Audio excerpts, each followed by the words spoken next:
Class 10th का ऐसा important chapter जिसके न्यूमेरिकल्स भी खतरनाक है और जिसकी थ्योरी भी खतरनाक है, ठीक है। लेकिन खतरनाक सिर्फ तब तक है जब तक तुम्हें उसका आंसर देना नहीं आता या तुम्हें उसके कोर कंसेप्ट के बारे में नहीं पता है। तो आज हम उस खतरनाक चैप्टर मतलब उस इलेक्ट्रिसिटी के बारे में पढ़ेंगे, जहां पे सीरीज और पैरेलल कॉम्बिनेशन में अच्छे बच्चों को दिक्कत आ जाती है, जहां पे जब रीजनिंग क्वेश्चन बनते हैं तब बहुत प्रॉब्लम होती है। जब ओम्स लॉ के बारे में थोड़ा सा डिटेल में पूछ लिया जाता है तो वो ओम्स लॉ जो है परेशान करने लग जाता है, और रेजिस्टिविटी के ऊपर और हमारे पावर के ऊपर, पावर कंजप्शन के ऊपर जो क्वेश्चन आते हैं वो बहुत ही मजेदार और बहुत ही शानदार क्वेश्चन आते हैं, जो कि मार्क्स गेनिंग के हिसाब से बहुत इंपॉर्टेंट है। तो जल्दी से आज इस चैप्टर को हम कंप्लीट करते हैं, जो तुम्हारा 6 से 7 नंबर का होने वाला है। ये जो है ये पूरा सेगमेंट 2 चैप्टर्स का मिला करके है, एक तो इलेक्ट्रिसिटी और एक है मैग्नेटिक इफेक्ट ऑफ इलेक्ट्रिसिटी। तो ये दोनों चैप्टर्स मिला करके हम करने वाले हैं। सो बिना देरी किए इस चैप्टर को हम स्टार्ट करते हैं। तो देखो, मैं यही से स्टार्ट करता हूं इस चैप्टर को। अब ये चैप्टर बेसिकली है क्या? देखो, यहां पे वर्ड आया है इलेक्ट्रिक और एक वर्ड आया है सिटी, ठीक है।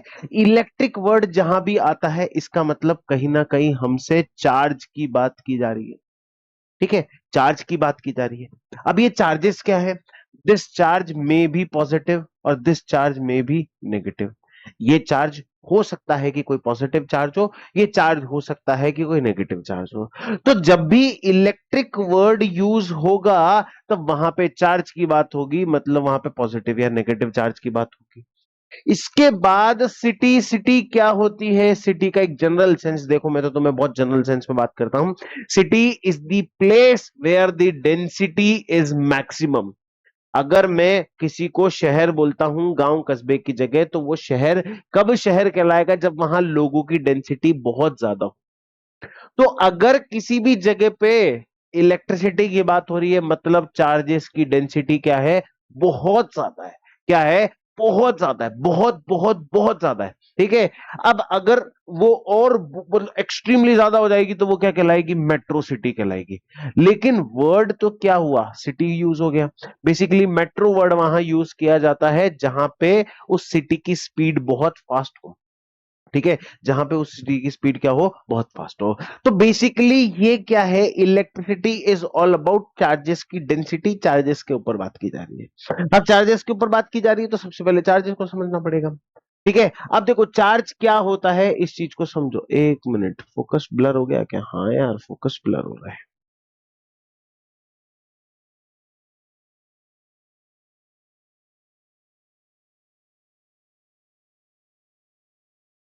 ठीक है। सो अगर मैं चार्जेस की बात करूं, किसकी बात करूं? चार्जेस की बात करूं, तो देखो चार्ज बेसिकली जो इलेक्ट्रिक चार्ज होता है, that electric charge is denoted by Q, ठीक है। क्यू होता है। और ये इलेक्ट्रिक चार्ज दो तरह के होते हैं, एक होता है पॉजिटिव चार्ज और एक नेगेटिव चार्ज। इन दोनों की वजह से ही क्या होता है? इलेक्ट्रिक करंट बनता है। अब मैं तो कह रहा हूं कि इलेक्ट्रिक वर्ड को हटा दो भाई अभी फॉर अ टाइमिंग। अभी सिर्फ तो सिर्फ तुम करंट पे ध्यान दो, ठीक है। करंट तुमने ज्योग्राफी के अंदर विंड करंट्स, वाटर करंट्स पढ़े होंगे। तो wind current and water current क्या है? एक पॉइंट से दूसरे पॉइंट तक फ्लो होना, कंटिन्यूस फ्लो। किसका? वाटर का is known as water current. Continuous flow of air का तो it is known as air currents, ठीक है। विंड करंट्स बोलते हैं उसको, है ना। लेकिन यहां पे चार्जेस का फ्लो हो रहा है, इसलिए उसको क्या बोल दिया गया भाई? Electric current. तो कहीं ना कहीं ये पॉजिटिव चार्ज या नेगेटिव चार्ज क्या कर रहा है? मूव कर रहा है। सीधी बात है, ठीक है। अब मैं किसी भी एक ऑब्जेक्ट को ले लेता हूं भाई, मेरे पास ये ऑब्जेक्ट है। अब ये ऑब्जेक्ट पता है क्या है? ये ऑब्जेक्ट न्यूट्रल है। क्या है ये ऑब्जेक्ट न्यूट्रल है। अब ये ऑब्जेक्ट न्यूट्रल कैसे है? ये ऑब्जेक्ट क्या है? न्यूट्रल है। न्यूट्रल कैसे है? ठीक है। न्यूट्रल कैसे है? न्यूट्रल ऐसे है, ये ऑब्जेक्ट न्यूट्रल है। ये न्यूट्रल कैसे है? क्योंकि इसके अंदर जो अमाउंट ऑफ पॉजिटिव चार्ज, जो अमाउंट ऑफ नेगेटिव चार्ज है, वो कैसा है? इक्वल है, ठीक है। तो जो अमाउंट ऑफ पॉजिटिव चार्ज और जो अमाउंट ऑफ नेगेटिव चार्ज है वो कैसा है? इक्वल। अगर इसके अंदर पॉजिटिव चार्ज ज्यादा होता है तो ये पॉजिटिव चार्ज मेरी बॉडी में ट्रांसफर होते हैं, और ये मेरी बॉडी में ट्रांसफर होते हैं तो मुझे झटका लगता। तुमने देखा होगा जनरली कि मतलब सर्दियों में जनरली अक्सर ऐसा होता है कि हम विंटर के क्लॉथ्स, वुलन क्लॉथ्स पहन करके प्लास्टिक की टेबल पे बैठते हैं, और किसी भी कोई भी थर्ड पर्सन, XYZ पर्सन हमें जैसे ही टच करता है तो टच करते से उसको झटका लगता है। तो वो झटका किस लिए लगा? क्योंकि वहां पे इलेक्ट्रिक करंट है। ठीक है, अब इलेक्ट्रिक करंट ऐसा नहीं है कि यार किसी थर्मल पावर प्लांट से या किसी भी पावर प्लांट से वहां पे कोई इनविजिबल वायर लगाया गया होगा और उसमें इलेक्ट्रिसिटी दी होगी और फिर वो तुम्हें झटका लगा होगा, ऐसा नहीं है रे बाबा।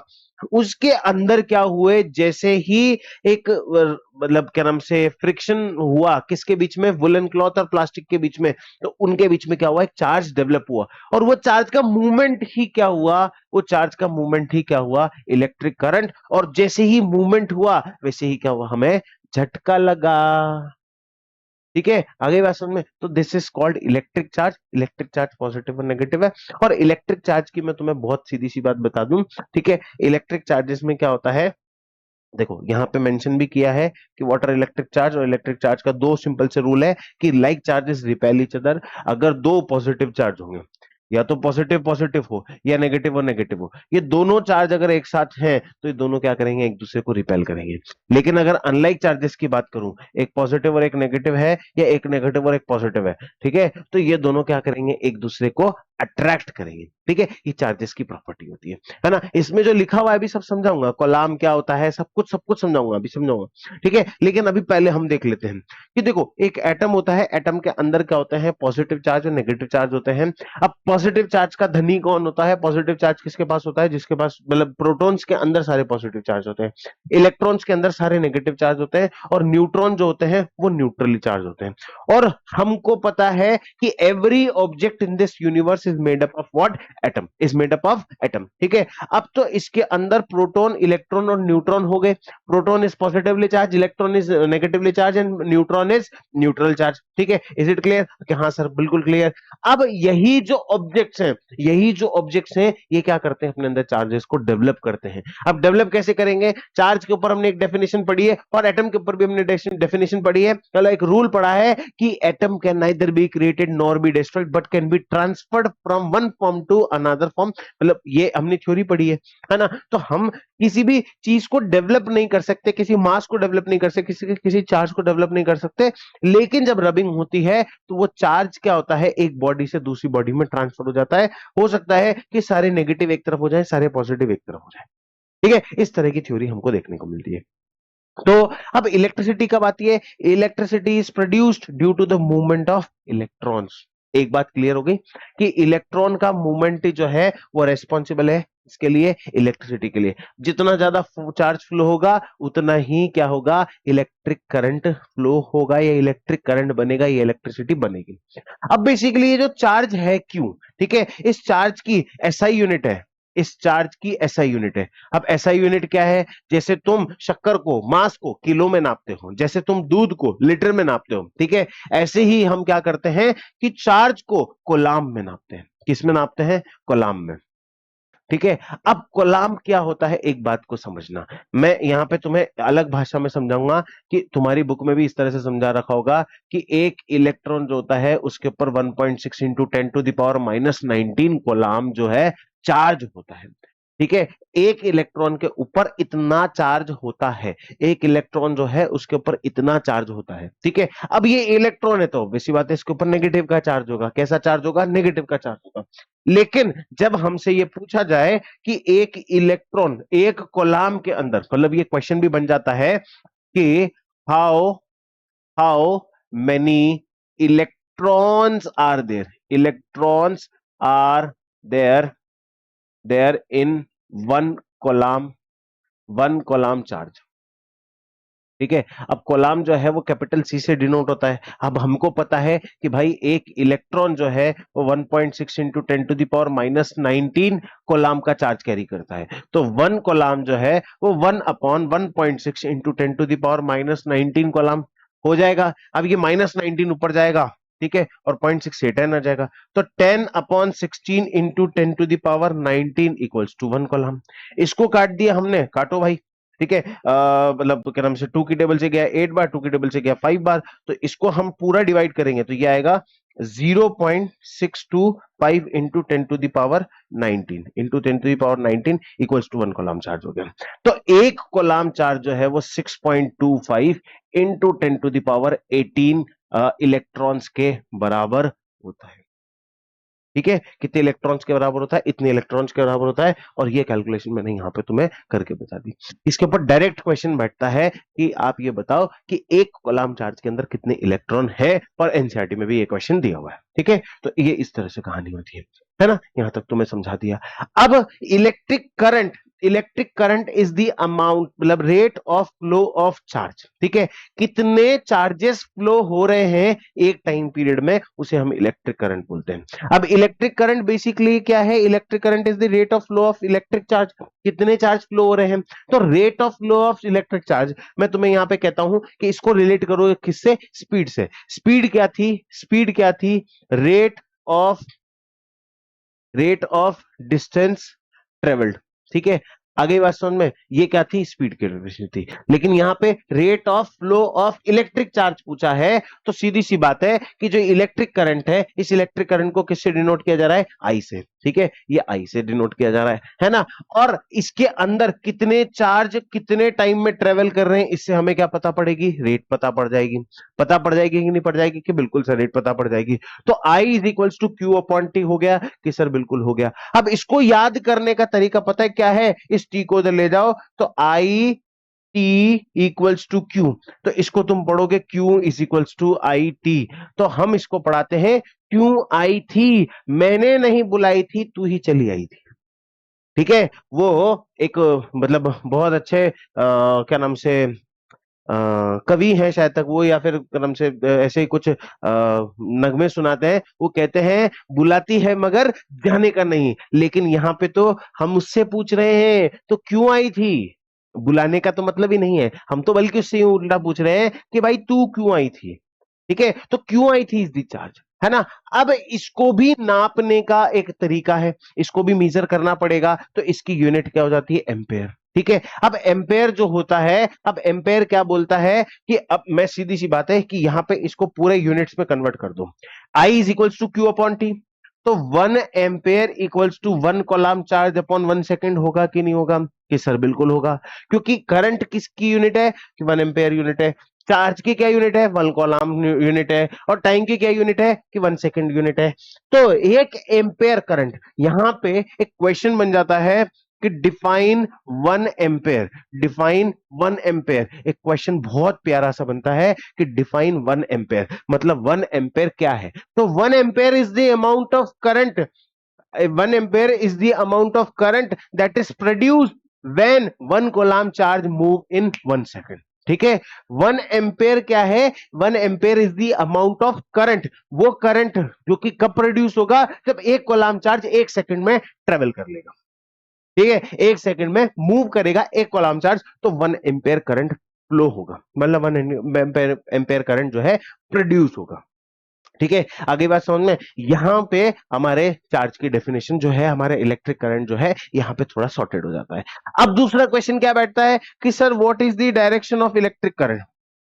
ठीक है, अब डायरेक्शन ऑफ इलेक्ट्रिक करंट क्या है। अब इसमें पता है क्या हुआ था कि पहले जो हमारे जो साइंटिस्ट थे, ठीक है, उन्होंने बताया था किसके रिस्पेक्ट में, इलेक्ट्रॉन के रिस्पेक्ट में। ठीक है, क्योंकि पहले क्या है कि कहानियां जो थी वो इलेक्ट्रॉन को लेकर के ही पता थी हमें, प्रोटॉन के बारे में हमें कुछ भी आइडिया नहीं था। तो अब जो कन्वेक्शनल करंट होता है, मतलब जो हमारा इलेक्ट्रॉन, मतलब जो हमारा इलेक्ट्रिक करंट होता है, उसको दो तरीके से बोला जाता है। एक तो ये बोला जाएगा कि वो पॉजिटिव टर्मिनल से नेगेटिव टर्मिनल की तरफ फ्लो होता है, ये क्या है, इलेक्ट्रिक करंट है। ठीक है, ये क्या है, इलेक्ट्रिक करंट। या फिर इसकी डेफिनेशन यूं बोली जाती है कि opposite to the flow of proton, opposite to the flow of electron, sorry. ठीक है, opposite to the flow of electron. अब इलेक्ट्रॉन जो है, इलेक्ट्रॉन क्या होगा, नेगेटिव के पास ज्यादा होगा एज कंपेरेबल टू पॉजिटिव के पास। तो इलेक्ट्रॉन मूव करेगा कहां से, नेगेटिव से पॉजिटिव की तरफ। इसको मैं थोड़ा सा और डिटेल में तुम्हें क्या नाम से पोटेंशियल डिफरेंस जब समझाऊंगा, तब तुम्हें और क्लैरिटी मिलेगी कि हाँ सर ये एक्चुअल में क्या है। ठीक है, अब देखो क्या होता है, मैं चलो थोड़ा सा एक आइडिया देता हूं। एक सेल और एक बैटरी होती है। ठीक है, इसमें एक पॉजिटिव टर्मिनल होता है और एक नेगेटिव टर्मिनल होता है। मानते हो कि नहीं बात को, कि सर बिल्कुल मान ली बात हो। ठीक है। अब ये पॉजिटिव टर्मिनल और ये नेगेटिव टर्मिनल क्या करते हैं, ये positive terminal negative terminal, positive के पास पॉजिटिव ज्यादा है इसलिए वो पॉजिटिव टर्मिनल है, नेगेटिव के पास नेगेटिव ज्यादा है इसलिए वो नेगेटिव टर्मिनल है। और नेगेटिव से मूवमेंट ऑफ इलेक्ट्रॉन किसकी तरफ होता है, पॉजिटिव की तरफ होता है। और पॉजिटिव जो है, ठीक है, जो करंट है वो कहां से भागता है, पॉजिटिव से भागता है, किधर की तरफ, नेगेटिव की तरफ। इसलिए हमारी जो डायरेक्शन ऑफ करंट है, कन्वेंशनल करंट, उसकी क्या डायरेक्शन रखी है, पॉजिटिव टू नेगेटिव। और इलेक्ट्रॉन का फ्लो जो है मतलब नेगेटिव टू पॉजिटिव। और इसको एनसीईआरटी में भी देखोगे तो opposite to the flow of electron बोला गया है, डायरेक्शन ऑफ मतलब इलेक्ट्रिक करंट या फिर कन्वेंशनल करंट के बारे में। ठीक है, अब इससे रिलेटेड कुछ एक एग्जांपल्स देखो। ठीक है, अब क्वेश्चन क्या कहता है कि a current of 0.5 ampere is drawn by the filament of an electric bulb for 10 minutes. ठीक है, उधेड़ लो चीजों को, मैं तो कह रहा हूं उधेड़ लो। इलेक्ट्रिक करंट ऑफ 0.5 एम्पेयर, तो I is equals to 0.5 ampere is drawn filament of electric bulb for 10 minutes. तो टाइम दे रखा है 10 मिनट्स। अब 10 मिनट्स दे रखा है तो 10 इंटू 60 बराबर 600 सेकेंड।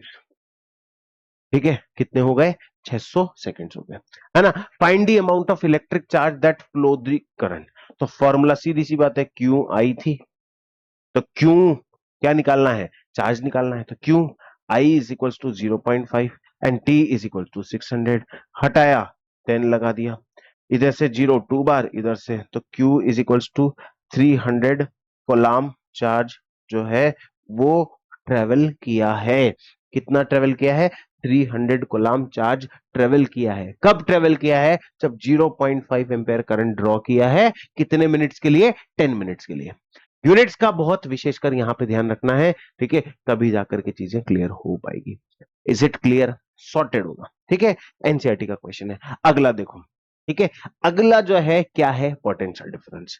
अब सीधी सी बात है, मैं बहुत मतलब बहुत फंडामेंटल शब्दों के साथ बात करूंगा। पोटेंशियल क्या होता है, तुमने कई बार लोगों के मुंह से सुना होगा कि यार इसके अंदर तो पोटेंशियल ही नहीं है, लेकिन इसके अंदर तो बहुत पोटेंशियल है। तो पोटेंशियल क्या है, potential is capacity to do work. ठीक है, मतलब सीधी सी बात है, मतलब बहुत सिंपल लैंग्वेज में, मैं कोई साइंस की बात नहीं कर रहा, बहुत सिंपल लैंग्वेज में बात करूंगा। Potential is what, capacity to do work. ठीक है, अब किस काम को करने की कैपेसिटी है वो डिपेंड करता है कि किस रेस्पेक्ट में पढ़ रहे हैं। या इलेक्ट्रिसिटी के रेस्पेक्ट में पढ़ रहे हैं तो भाई किसको, देखो इलेक्ट्रिसिटी क्या है, मूवमेंट ऑफ चार्ज, और मूवमेंट ऑफ चार्ज को करने में कितनी वर्क डन हो रहा है, वही क्या है, पोटेंशियल। ठीक है, अब ये तो मैंने क्या बताया, पोटेंशियल बताया। अब डिफरेंस पता है क्या है, कि देखो सपोज करना, मेरी बात सुनो, कि ये कोई पॉइंट है, ये कोई पॉइंट है, ठीक है, मेरे पास कोई कोई चार्ज है, उस चार्ज को लाने के लिए मैंने यहां पे लाने के लिए कुछ एक वर्क किया, और यहां तक लाने के लिए ऑब्वियसली मैंने कुछ अलग वर्क किया होगा। अज्यूम कर लो कि ये चार्ज यहां रखा हुआ है, अज्यूम कर लो, तो यहां से यहां तक लाने में मैंने कुछ वर्क किया, और यहां से यहां तक लाने में मैंने कुछ वर्क किया।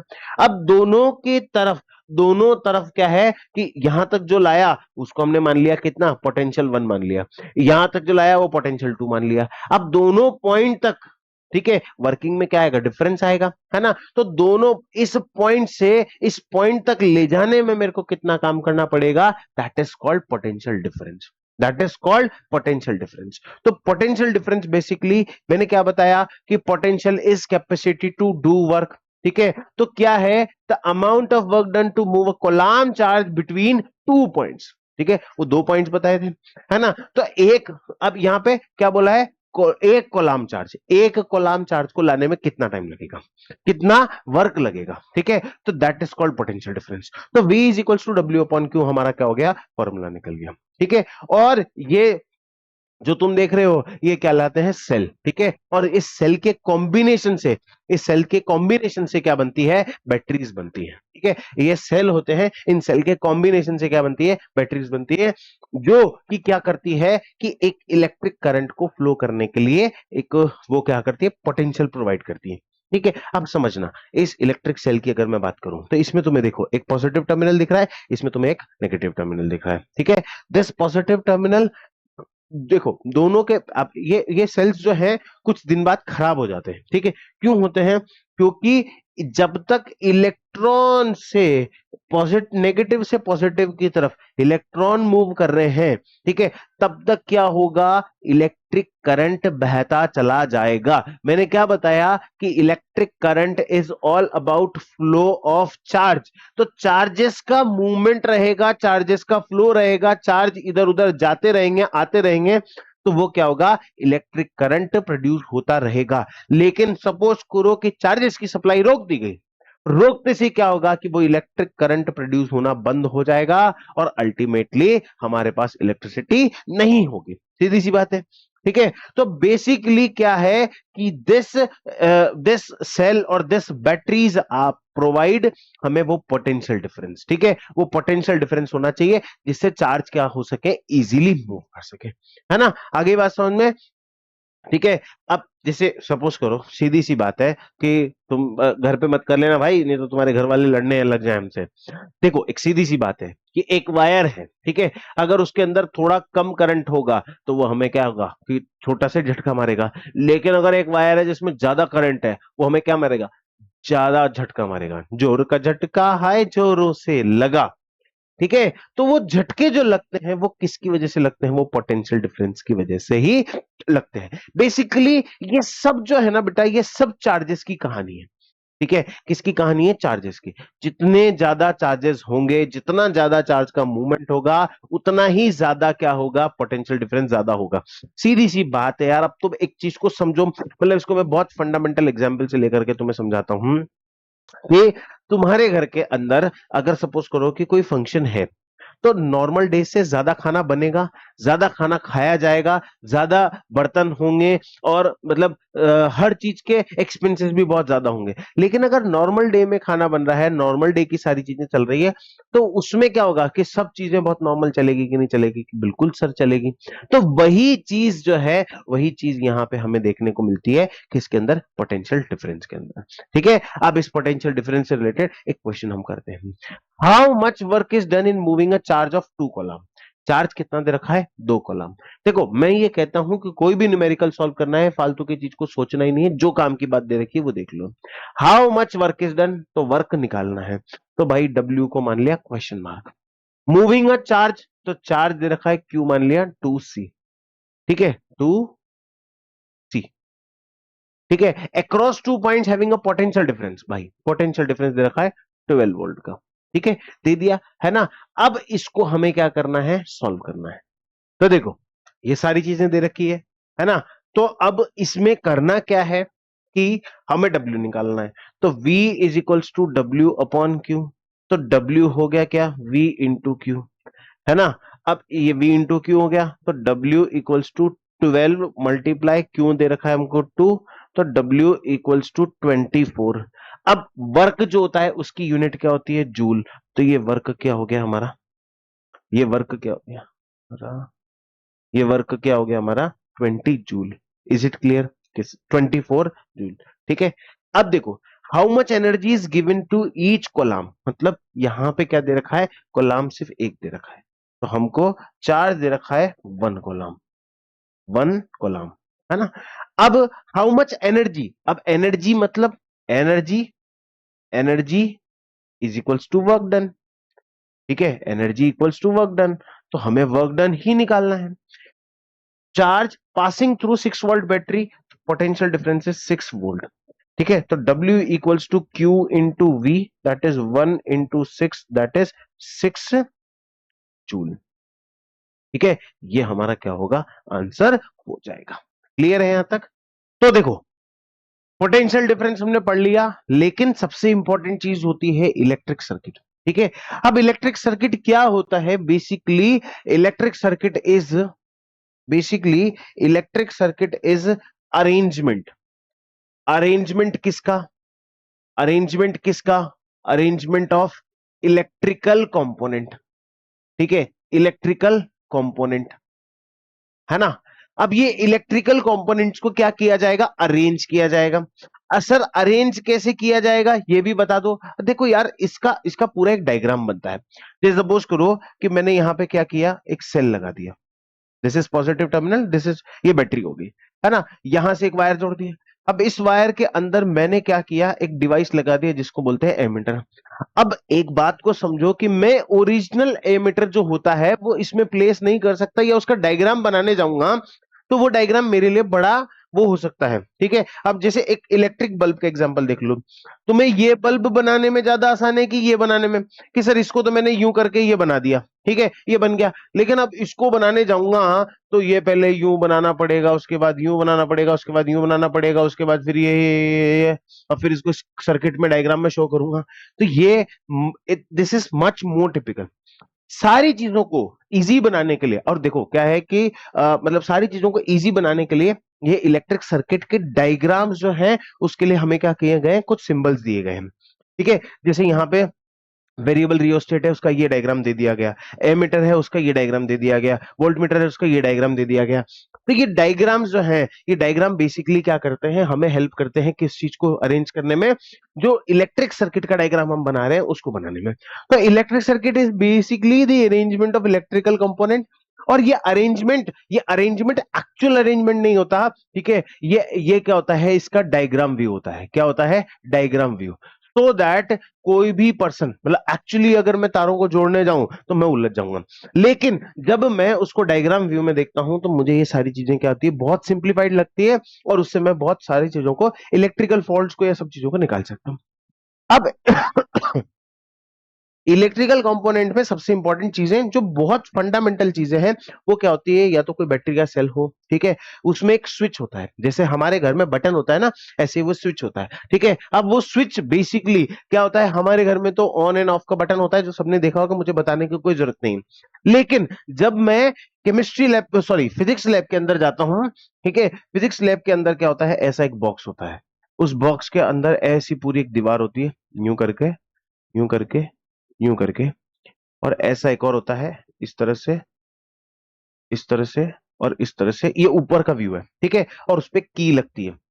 वो की किस तरह की होती है, इस तरह की होती है, ठीक है, वो इस तरह की होती है ना। इस की को इस जो ब्लैंक स्पेस है उसके अंदर इस वाले नॉब को रखा जाता है। जैसे ही रखेंगे, ठीक है, तो वो क्या होता है, सर्किट कंप्लीट हो जाता है। इस तरह से क्या होती है, ये की होती है। लेकिन अब इस की को यहां पे कैसे दिखाया गया है, दिस इज ओपन की एंड दिस इज क्लोज की। अभी ओपन की और क्लोज की क्या होता है, ओपन की है मतलब सर्किट टूटा हुआ है, ऑफ कंडीशन में है। किस कंडीशन में, ऑफ कंडीशन में। और क्लोज की है मतलब सर्किट पूरा कंप्लीट है, पूरा एक लूप कंप्लीट है, और लूप कंप्लीट है और वो ऑन कंडीशन में है। ठीक है, इस तरह से होता है। इसके बाद कंडक्टिंग वायर, अरे भाई सीधी सी बात है कि एक मतलब इलेक्ट्रिसिटी को एक जगह से दूसरी जगह तक पहुंचाने के लिए हमें क्या करना पड़ेगा, इलेक्ट्रिकल वायर का यूज करना पड़ेगा। ठीक है, रेजिस्टर या फिर अप्लायंसेस, हर अप्लायंस का एक रेजिस्टेंस होता है। वो रेजिस्टर के बारे में अभी मैं ओम्स लॉ पढ़ाऊंगा, ओम्स लॉ के बाद तुम्हें रेजिस्टेंस के बारे में पढ़ाऊंगा, तो तुम्हें थोड़ा सा समझ में आएगा। ठीक है, अभी जब तक कुछ भी नहीं समझ में आ रहा है तब तक थोड़ा सा याद कर लो। Ammeter, ammeter is the device which is used to measure current, which is used to measure current, to measure current. ठीक है, and voltmeter is the device which is used to measure potential difference. ठीक है, potential difference, है ना, ये दोनों चीजें ऐसे काम आती है। अब क्या होता है कि जो वोल्ट मीटर होता है इसका रेजिस्टेंस बहुत ज्यादा होता है, ये वोल्ट मीटर का रेजिस्टेंस बहुत ज्यादा होता है, इसलिए इसको हमेशा किस में कनेक्ट किया जाता है, पैरेलल में कनेक्ट किया जाता है, और ये सीरीज में कनेक्ट किया जाता है। अब ये सीरीज और पैरेलल के कॉम्बिनेशन भी तुम्हें जो है आगे जाके थोड़ी सी और क्लैरिटी में समझ में आएंगे, लेकिन सीरीज और पैरेलल में तुम्हें समझा देता हूं कि ये अगर ऐसे जुड़ा हुआ है तो ये क्या है, ये एमीटर, ये पॉजिटिव टर्मिनल और ये नेगेटिव टर्मिनल, ये पॉजिटिव टर्मिनल, ये नेगेटिव टर्मिनल, इसमें एमीटर लगा दिया। ठीक है, दिस इज कॉल्ड एमीटर। लेकिन वहीं अगर वोल्टमीटर जोड़ना है किसी भी तार से तो ये क्या है, एक रजिस्टर है, और इस रजिस्टर से यहां पे क्या किया जाएगा, वोल्टमीटर को जोड़ दिया जाएगा। ये पॉजिटिव और नेगेटिव टर्मिनल हो गया। ठीक है, तो वोल्टमीटर जो है पैरेलल में जुड़ता है और एमीटर जो है सीरीज में जुड़ता है, क्योंकि इसका रेजिस्टेंस नेग्लिजिबल है, इसका रेजिस्टेंस बहुत ज्यादा है। ठीक है, तो these are the electrical components. अब सर्किट डायग्राम कैसे बनता है, देखो क्या होता है कि कई बार तुमसे सर्किट डायग्राम के बारे में पूछा जाता है, प्रोबेबली नेक्स्ट क्वेश्चन मैंने यहाँ पे सर्किट डायग्राम का रखा होगा। ठीक है, नहीं है सर्किट डायग्राम, कोई बात नहीं, मैं तुम्हें सर्किट डायग्राम बता देता हूँ। एक सिंपल सा साधारण सा सर्किट जो है, मतलब सर्किट डायग्राम बनाने के लिए भी आता है और इस पे भी क्वेश्चन पूछा जाता है। एक सिंपल सा साधारण सा सर्किट क्या होता है, देखो सबसे पहले क्या होता है कि उसके अंदर एक सेल या फिर एक बैटरी होती है, ये प्लस और माइनस, ठीक है, प्लस और माइनस हो गया, ये यहां से एमीटर पॉजिटिव और ये नेगेटिव, ये इसका रजिस्टर हो गया, ठीक है। ये रेजिस्टर मतलब एक ऐसा कोई भी डिवाइस जिसका कोई रेजिस्टेंस हो, रेजिस्टेंस मतलब जो इलेक्ट्रिसिटी को अपोज करता हो, इलेक्ट्रिसिटी के फ्लो को अपोज करता हो, ठीक है। या फिर कोई भी अप्लायंस मान लो, है ना, वो अप्लायंस हो गया, उस अप्लायंस पे क्या होता है, एक वोल्ट मीटर लगा रहता है, ठीक है, और वो यहां से कनेक्ट हो जाता है यहां पे, और इसमें की लग जाती है, ठीक है। अब ये की जो है ओपन है, लेकिन अगर इसमें डॉट लगा दूंगा तो ये क्लोज हो जाएगी। क्या ये सर्किट डायग्राम कंप्लीट हो गया कि नहीं हुआ, ठीक है। हमेशा ध्यान रखना कि जो बड़ी वाली लाइन होती है ये पॉजिटिव होती है और ये जो छोटी वाली लाइन होती है ये नेगेटिव होती है, इस बात का ध्यान रखना। अब करंट का फ्लो मैंने क्या बताया कि सर पॉजिटिव से नेगेटिव की तरफ जाता है, तो सिंपल सी बात है, हम करंट को कहां से फ्लो कराएंगे, पॉजिटिव से नेगेटिव की तरफ फ्लो कराएंगे, ठीक है। अब ये यहां पे जो की है वो कैसी है, क्लोज्ड है, ये क्या है, बैटरी है, ये क्या है, एमीटर है, लेकिन सर आपने वोल्ट मीटर में तो कुछ नहीं लगाया, तो भाई वोल्ट मीटर में भी अगर इधर से प्लस आ रहा है तो इधर भी प्लस लगेगा और इधर से नेगेटिव आ रहा है तो इधर नेगेटिव लगेगा। इसको हमेशा ऐसे ही कनेक्ट किया जाता है, ठीक है, इसको हमेशा ऐसे ही कनेक्ट किया जाता है। तो this is the complete diagram of circuit, ठीक है, एक परफेक्ट डायग्राम है ये। अब यहां पे रिक्वायरमेंट के हिसाब से बोल दिया जाता है, ठीक है, ये तो एक सिंपल सा डायग्राम हो गया। अब जैसे सपोज करो कि यहां पे मुझे क्वेश्चन दिया कि भाई क्या होना चाहिए, एक 3 वोल्ट की बैटरी होनी चाहिए, ठीक है, एक 3 वोल्ट की बैटरी होनी चाहिए, दो रजिस्टर होने चाहिए, दो रजिस्टर होने चाहिए, एक होना चाहिए, मतलब एक जो होना चाहिए वो 2 ओम का होना चाहिए और एक जो होना चाहिए वो 5 ओम का होना चाहिए। रजिस्टर की यूनिट होती है 5 ओम और 2 ओम, है ना। इसके बाद एक एमीटर होना चाहिए, ठीक है भैया, एमीटर भी लगा दिया, एक वोल्ट मीटर होना चाहिए, ठीक है। अब ये वोल्ट मीटर अगर कुछ नहीं बोला है तो दोनों पे लग जाएगा, लेकिन अगर वोल्ट मीटर बोल रहा है कि वो 2 ओम रेजिस्टेंस का ही पोटेंशियल डिफरेंस निकाले तो वहां पे होना चाहिए, और ओपन सर्किट होना चाहिए, कैसा होना चाहिए, ओपन सर्किट होना चाहिए। ओपन सर्किट बोले तो मतलब वहां पे की जो है वो क्लोज नहीं होनी चाहिए।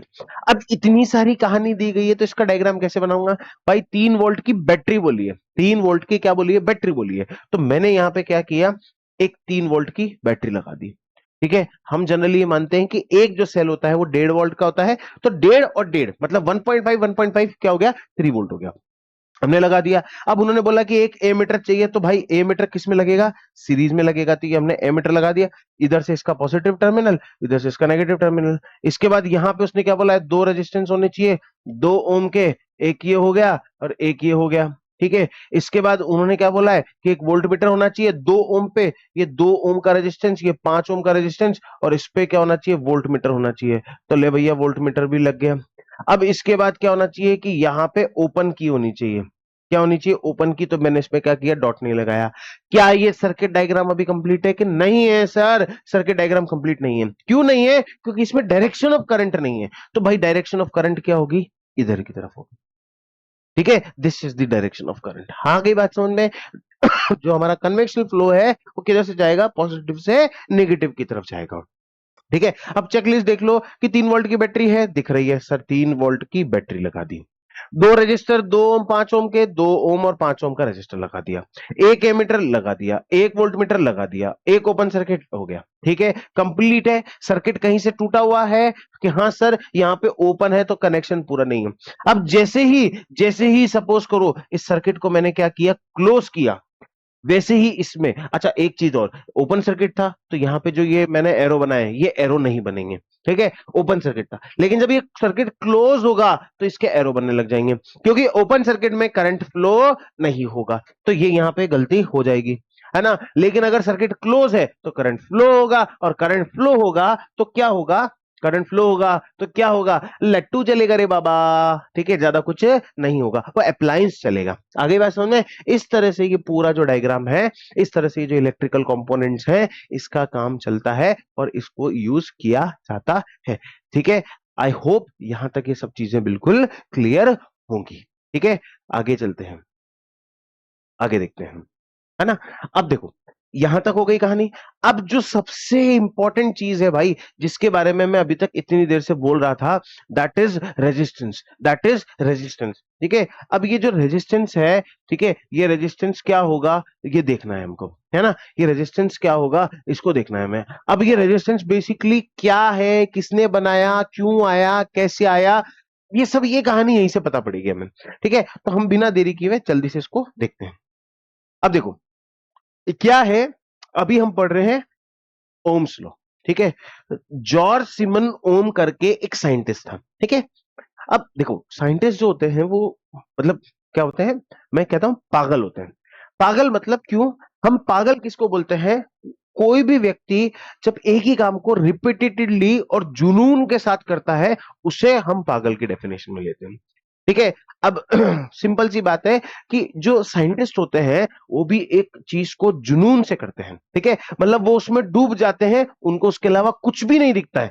तो सर जॉर्ज सिमन्स ओम जो थे, ये भी क्या कर रहे थे बेसिकली, ये भी कुछ एक्सपेरिमेंट्स कर रहे थे। कुछ एक्सपेरिमेंट्स कैसे कर रहे थे, इन्होंने क्या किया, एक सर्किट बनाया। ठीक है, एक सर्किट बनाया, एक मिनट, इन्होंने क्या किया, एक सर्किट बनाया, एक तार लिया। ठीक है, एक, एक ये तार लिया, यहां पे एमीटर लगाया, ये प्लस ये माइनस ये एमीटर, और यहां पे क्या करी, बैटरी लगाई।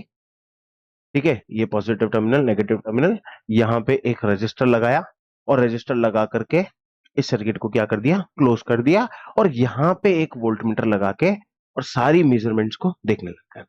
ठीक है, सारे मेजरमेंट्स को देखने लग गए। आगे बात समझ में, ये पॉजिटिव टर्मिनल नेगेटिव टर्मिनल वो सारी चीजें कर दी और सारे सर्किट को देखने लग गए। अब क्या करते ये क्या करते, पहले इन्होंने लगाया 1.5 वोल्ट की बैटरी, पहले लगाई 1.5 वोल्ट की बैटरी।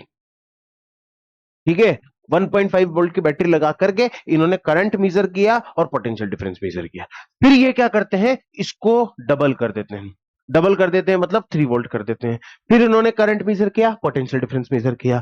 फिर ये क्या करते हैं, इसको 3 गुना कर देते हैं, मतलब 9 वोल्ट की बैटरी लगा देते हैं।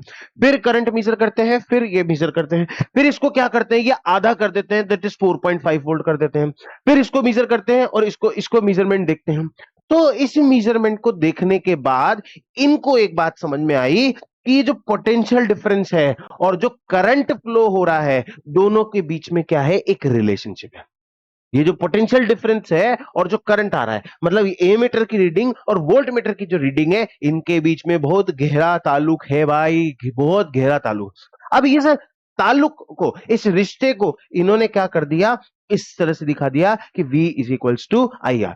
डेफिनेशन क्या दी इन्होंने, स्टेटमेंट क्या दिया, the potential difference V across the end of the given metallic wire, metallic wire म्हणजे रेजिस्टेंस बोला है यहाँ पे। ठीक है, लेकिन इन्होंने क्या किया था, एक वायर लिया था, एक पीस ऑफ वायर लिया था, जिसका कोई मतलब उस टाइम पे क्या है कि रेजिस्टेंस तो कुछ था ही नहीं। ठीक है, रेजिस्टेंस वर्ड की जो डिस्कवरी है वो तो इन्होंने कर दी है ना, मतलब इन्होंने इंट्रोड्यूस कर दिया। लेकिन इन्होंने उसको कैसे इंट्रोड्यूस किया कि एक मेटेलिक वायर लिया किसी भी XYZ मेटल का, उन्होंने कहा कि मेटेलिक वायर जो है एक सर्किट के अंदर is directly proportional to current flowing through it provided the temperature remain same। मतलब, और एक्सपेरिमेंट सिर्फ यहीं तक खत्म नहीं होता भाई, इतना सा एक्सपेरिमेंट नहीं था कि जो उन्होंने कर दिया, इन्होंने बहुत दिनों तक कंटिन्यूअसली बैक टू बैक अलग अलग अरेंजमेंट्स में, अलग अलग टेम्परेचर जोन में, अलग अलग रेजिस्टेंस के साथ, अलग अलग वायर के साथ, ठीक है, अलग अलग एक्सपेरिमेंट किया। चलो एक बार तो बैटरीज देखी, हो सकता है यार कुछ रिजल्ट उल्टा सीधा आ जाए, इन्होंने वायर चेंज कर दिया, अलग अलग वायर के साथ वही सेम प्रोसीजर किया, फिर भी सेम आ रहा था। फिर टेम्परेचर्स में गए, फिर टेम्परेचर्स में किया, तो यहां से ओम्स लॉ बन करके आया।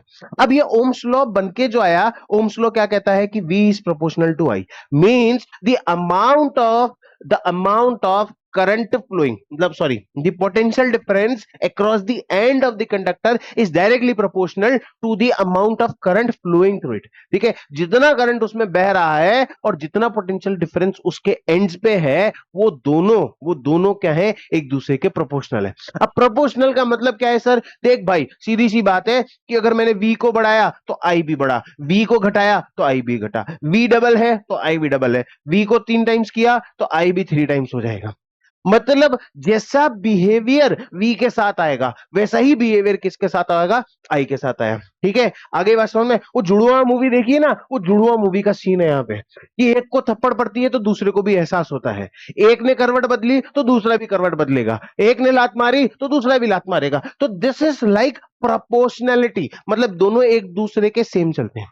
अब क्या हुआ, इस प्रोपोर्शनैलिटी को एक कांस्टेंट के साथ हटाया गया। कभी भी तुमने पढ़ा होगा क्लास 9th में कि जब भी प्रोपोर्शनैलिटी हटती है तो क्या होता है, एक रेजिस्ट एक एक एक कांस्टेंट इंट्रोड्यूस होता है। ठीक है, वो कांस्टेंट क्या था, वो कांस्टेंट था रेजिस्टेंस। ठीक है, एक फिक्स्ड चीज थी जो हमेशा वहां पे फिक्स्ड थी, that is called resistance, that is called resistance. ठीक है, अब वो रेजिस्टेंस क्या था इस चीज को हम समझेंगे। तो ओम्स लॉ के अकॉर्डिंग हमें एक फॉर्मूला मिल गया, V is equals to I R, V is equals to I R. ठीक है, ये फॉर्मूला ओम्स लॉ के अकॉर्डिंग मिला और इसके अकॉर्डिंग कई सारी चीजें आगे भी सॉल्व होंगी। ठीक है, तो अभी तक हमने कितने फॉर्मूले पढ़ लिए भाई, देखो अभी तक हमने पढ़ लिए, क्यों आई थी, मैंने नहीं बुलाई थी, तू ही चली आई थी। ठीक है, V is equals to W upon Q और V is equals to I R. ठीक है, तो ये तीन फॉर्मूले हमने पढ़ लिए। ये तीन फॉर्मूले बहुत मचाने वाले हैं, बहुत गदर मचाने वाले हैं, है ना। इन तीनों फॉर्मूलों के बारे में आगे डिस्कस करेंगे, लेकिन अभी हमारे पास पॉइंट है कि रेजिस्टेंस क्या है। ठीक है, अभी हमारे पास पॉइंट है कि रेजिस्टेंस क्या है। अब रेजिस्टेंस, अब इसको देखो, इन्होंने क्या किया, जो भी मैंने तुम्हें वो सर्किट बताया, इस सर्किट डायग्राम को बनाया। इस सर्किट डायग्राम को बनाने के बाद इन्होंने क्या किया, हर एक चीज को, ऐसा नहीं है कि भाई हवा में बात कर रहे हैं, हर एक चीज को क्या किया, एक ग्राफ पे लिया। ठीक है, ग्राफ पे लिया। ये जो एक्स एक्सिस थी, ठीक है, इस पे करंट को नोट किया। ये जो वाई एक्सिस थी, इसको पोटेंशियल डिफरेंस नोट किया। तो इन्होंने क्या किया, एक सीधा पार्ट देखा। ठीक है, सीधा पार्ट देखा। अब सीधा पार्ट मतलब क्या है कि ये प्रोपोर्शनैलिटी को शो करता है। जब भी आप ग्राफ को पढ़ोगे, एक स्ट्रेट लाइन बनती है। ठीक है, एक स्ट्रेट लाइन का मतलब होता है कि वो कहीं ना कहीं प्रोपोर्शन है। ठीक है, प्रोपोर्शनेट है, मतलब एक चीज बढ़ रही है तो दूसरी बढ़ रही है।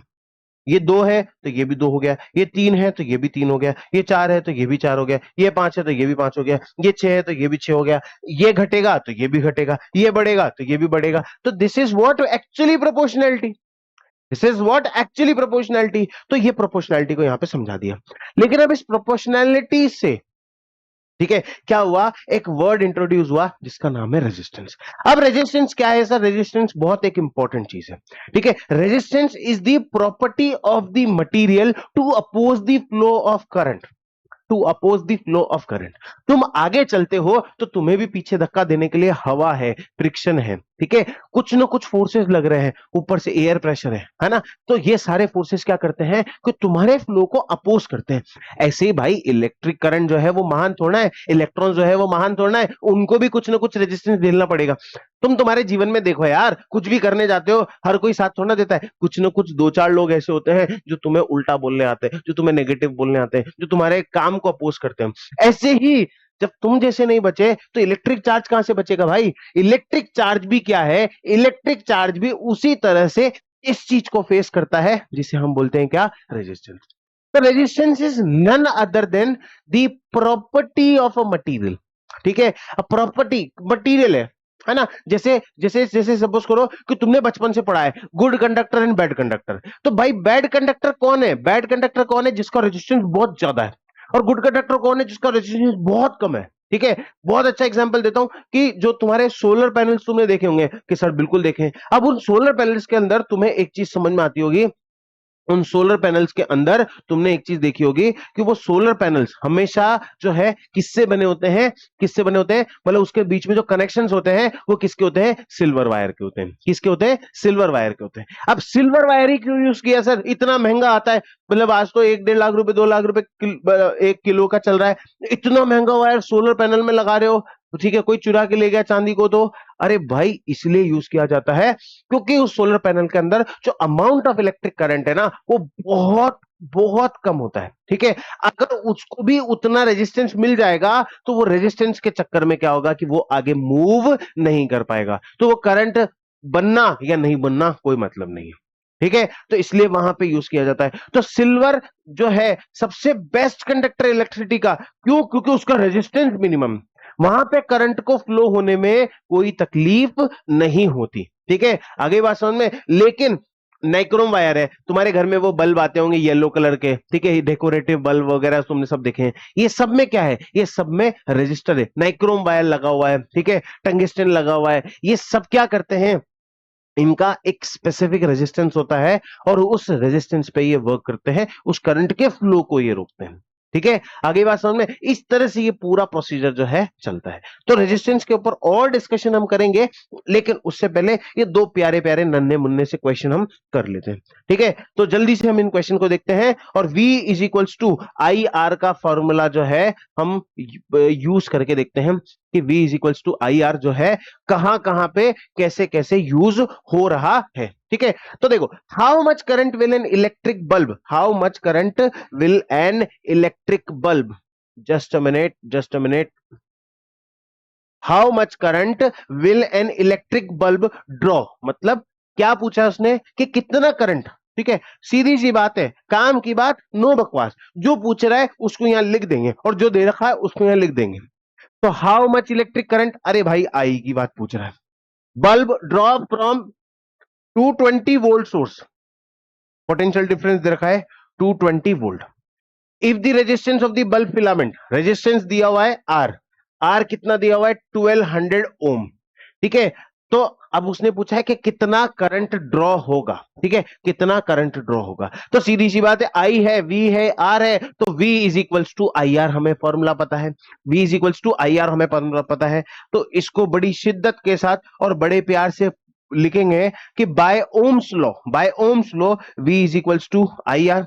V की वैल्यू कितनी दे रखी है 220 वोल्ट, I हमें नहीं पता, resistance is 1200, I is equals to 220 divide by 1200, divide करके कमेंट में मुझे बता देना कि इसका आंसर कितना आ रहा है, और आंसर डेफिनेटली पॉइंट में आएगा क्योंकि ये 0 से 0 कट गया, 22 को 12 से काट दो, काटते रहो। ठीक है, कैलकुलेशन तुम्हें करनी है, पॉइंट में जो आंसर आए वो मुझे तुम बता दो। ठीक है, इस तरह से इसका क्या होगा, बहुत आराम से आंसर निकल जाएगा। सेकंड वाला पार्ट देख लो, सेकंड वाला पार्ट क्या कहता है भाई, समझते हैं कि हाउ मच करंट, दोबारा क्या पूछा उसने, करंट। ठीक है, लो भाई, आई निकालना है, will an electric heater coil draw. ठीक है, अब तुम देखो यहां पे, ये यहां जो डिवाइसेस यूज किए गए हैं वो इलेक्ट्रिक हीटर है, इलेक्ट्रिक बल्ब है। ठीक है, अब इनका रेजिस्टेंस, मतलब ये इलेक्ट्रिक करंट के फ्लो को क्या कर रहे हैं, अपोज कर रहे हैं। तो electric heater coil draw from 220 volt source, तो हमको भाई पोटेंशियल डिफरेंस दे रखा है 220 वोल्ट। ठीक है, और हमें क्या करना है, आई निकालना है, हमें क्या करना है, आई निकालना है। तो if the resistance of the heater coil is क्या नाम से 100 ओम। ठीक है, 100 ओम ये हमने ले लिया। V is equals to I R हमारे पास फॉर्मूला है, V की वैल्यू कितनी है 220, आई हमें नहीं पता, रेजिस्टेंस हमें पता है 100। तो यहां से कितना करंट फ्लो होगा, 220 डिवाइड बाय 100, ये कैंसिल आउट हो गया, तो आई यहां पे आएगा 2.2 एम्पेयर करंट आ जाएगा। ठीक है, कितना आ जाएगा 2.2 एम्पेयर करंट यहां पे हमारे पास ड्रॉ हो जाएगा। ठीक है, तो इतना करंट ड्रॉ होगा किससे, हमारी सेकंड वाली कॉइल से। इज इट क्लियर कि सर बिल्कुल 100% क्लियर। ठीक है, सिंपल सी एप्लीकेशन बताइए ओम्स लॉ की, सिंपल सी एप्लीकेशन, बहुत ही सिंपल सी एप्लीकेशन बताइए। Now this is the tricky question, और इस क्वेश्चन को लेने का रीजन क्या है कि ऐसा हो सकता है कि इस पे तुम्हारे क्वेश्चन बने। क्वेश्चन कैसे बनेगा कि ओम्स लॉ पहले पूछा जाएगा और ओम्स लॉ के साथ चिपका के तुम्हें ये क्वेश्चन दे दिया जाएगा। ठीक है, ये इतना इंपॉर्टेंट क्वेश्चन बन जाता है। तो potential difference between the terminals of an electric heater is 60 volt. Potential difference बहुत साफ दिया गया है, पोटेंशियल डिफरेंस बहुत साफ दिया गया है कि कितने का है, 60 वोल्ट का पोटेंशियल डिफरेंस है। कितने वोल्ट का है, 60 वोल्ट का। When it draw a current of, अच्छा करंट भी दे रखा है कि 4 एम्पेयर करंट है। ठीक है, from the source, what current will be the heater draw if the potential difference is increased by 120, है ना।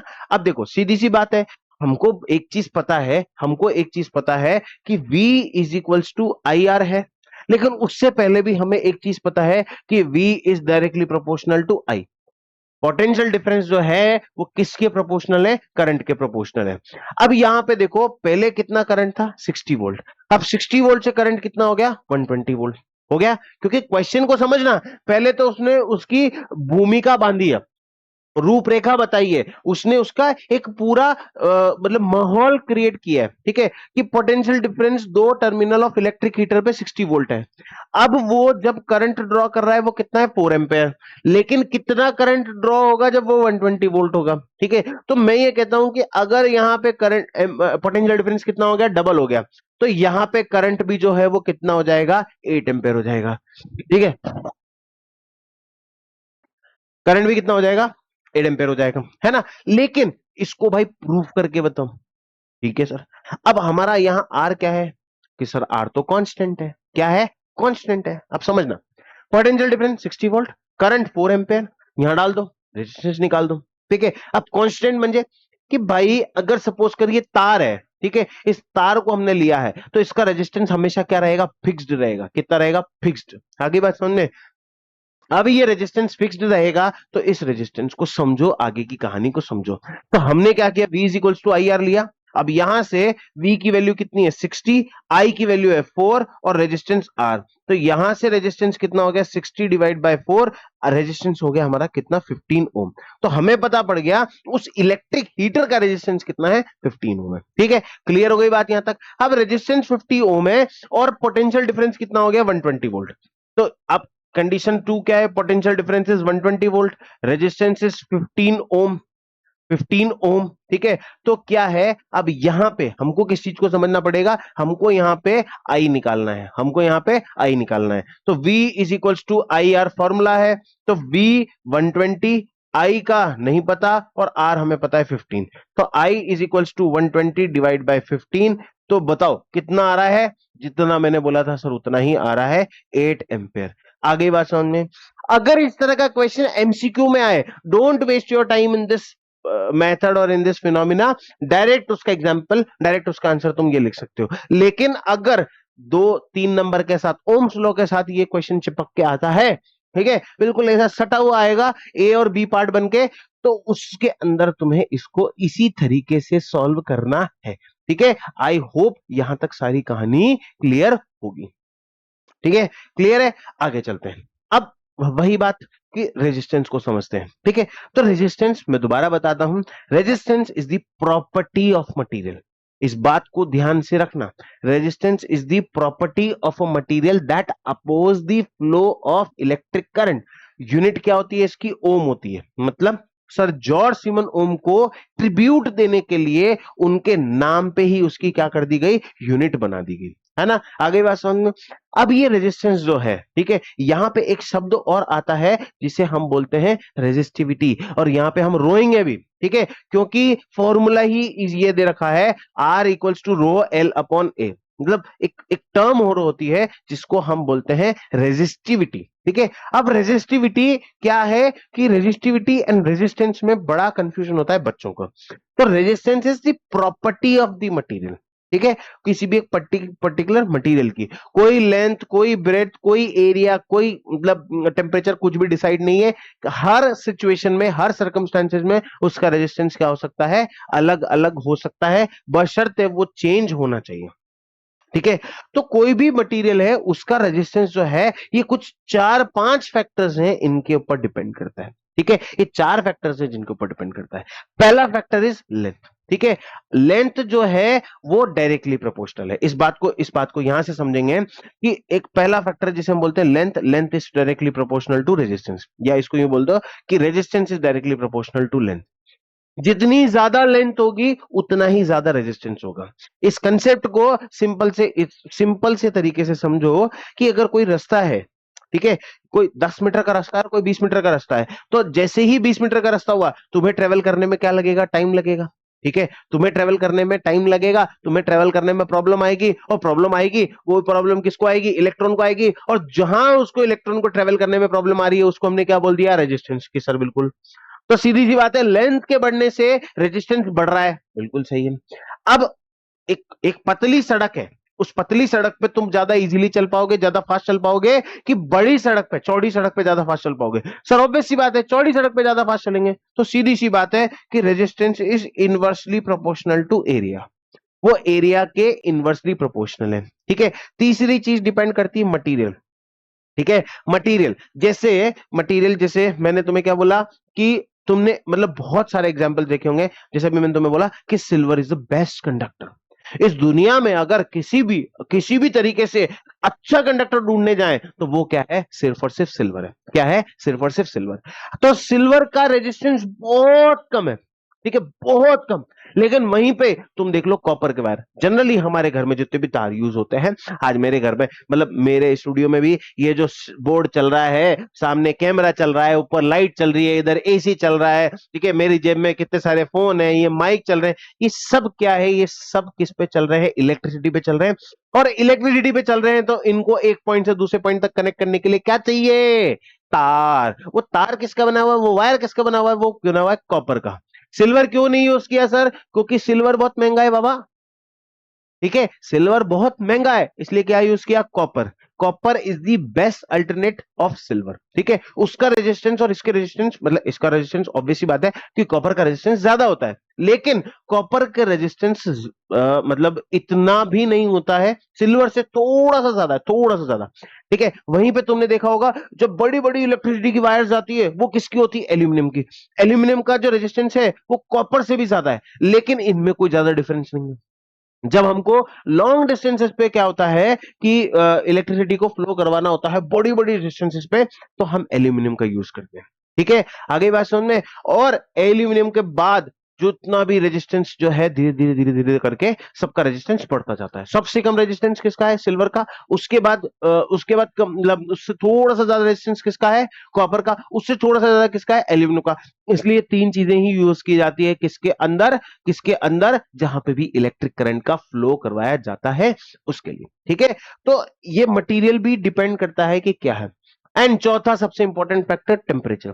इस टेम्परेचर के बारे में बड़ी क्लासेस के अंदर तुम और डिटेल में पढ़ोगे, लेकिन अभी हमें सिर्फ ये दो ही फैक्टर्स को यूज करना है, that is length and area, ठीक है। अब मैं ये करता हूं कि मैं इन दोनों को कंबाइन कर देता हूं, तो मेरे पास आएगा R is proportional to L upon A. आ गया कि नहीं आ गया। अब भाई वही बात है कि प्रोपोर्शनैलिटी हटेगी तो कोई कांस्टेंट आएगा, वो कोई कांस्टेंट क्या है, रोने वाला कांस्टेंट है। उस कांस्टेंट को क्या बोला, रो। क्या बोला, रो, ठीक है। रो बेसिकली ऐसा है, ये पी को बनाया है, ठीक है, इसको बोलते हैं rho. Rho is a Greek word, Greek symbol, ठीक है। अब रो जो आया है, this is the constant of resistivity, तो यहां से हमारा फॉर्मूला बन जाता है R equals to rho L upon A, ठीक है। और इसको मेरे याद करने का, ठीक है, मतलब याद करने का तरीका है आर इक्वल्स टू रो ले। क्या है, रोल ले। हम तो सबको हंसाने की बात करते हैं, लेकिन इलेक्ट्रिसिटी हमें रुलाने की बात करती है। तो R is equal to rho L upon A, तो रोल ले। हो गया कि नहीं हो गया, हो गया ना कि सर, बिल्कुल हो गया। तो अब रेजिस्टिविटी क्या है, रेजिस्टिविटी एक मटेरियल स्पेसिफिक प्रॉपर्टी है, ठीक है। मटेरियल स्पेसिफिक प्रॉपर्टी है जो कि हर मटेरियल की अलग अलग होती है, ठीक है, हर मटेरियल की अलग अलग होती है, लेकिन फिक्स्ड है, ठीक है। जैसे प्योर कॉपर है, उस प्योर कॉपर की रेजिस्टिविटी फिक्स्ड है, फिक्स्ड, बिल्कुल फिक्स्ड, ठीक है। क्योंकि इसकी डेफिनेशन अगर मैं बोलूं, इसकी डेफिनेशन की अगर मैं बात करूं, तो resistivity is resistance per unit length पर स्क्वायर पर स्क्वायर यूनिट एरिया, ठीक है। आगे बात समझ में। एक स्पेसिफिक मतलब रेजिस्टिविटी कैसे नापी जाती है, एक प्योर कॉपर वायर लिया, ठीक है। उस प्योर कॉपर वायर के कंडीशन क्या है कि उस प्योर कॉपर वायर की लेंथ कितनी होनी चाहिए, 1 मीटर होनी चाहिए। मतलब 1 मीटर हो, 1 सेंटीमीटर हो, कुछ भी हो, लेकिन वो 1 यूनिट में होनी चाहिए, है ना। इसके अलावा उसका जो एरिया है वो कितना होना चाहिए, स्पेसिफिक 1 मीटर स्क्वायर होना चाहिए। तो इस 1 मीटर लेंथ और 1 मीटर स्क्वायर का जो वायर है, इसका जो एग्जैक्ट रेजिस्टेंस आएगा, दैट इज कॉल्ड रो। आ गई बात समझ में। तो सिंपल सी बात है, हमने क्या बोला, resistance per unit length per unit area, है ना। अब इसकी यूनिट निकालते हैं। हमको क्या बोला, R equals to rho L, rho L upon A, rho L, ठीक है। तो हमको रो का एरिया निकालना है, तो R into A upon L equals to rho. हो गया कि नहीं हो गया कि सर अब रो की यूनिट निकालो, तो रेजिस्टेंस की यूनिट क्या है, ओम।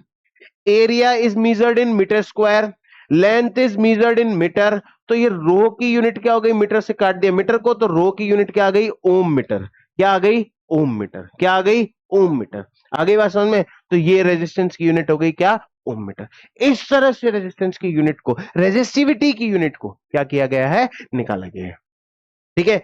अब जो मेटल्स होते हैं, मेटल्स की बहुत कम रेजिस्टिविटी होती है, इंसुलेटर्स की हाई रेजिस्टिविटी होती है, और रेजिस्टिविटी जो है वो सिर्फ और सिर्फ किस पे डिपेंड करेगी, मटेरियल पे। किस पे डिपेंड करेगी, मटेरियल पे। उसमें कोई लेंथ का और कोई एरिया का लफड़ा नहीं है। ठीक है, लेंथ कितनी भी हो, एरिया कितना भी हो, लेकिन रेजिस्टिविटी निकाल ली गई, क्योंकि रेजिस्टिविटी पहले ही एक फिक्स्ड पॉइंट पे निकाली गई है।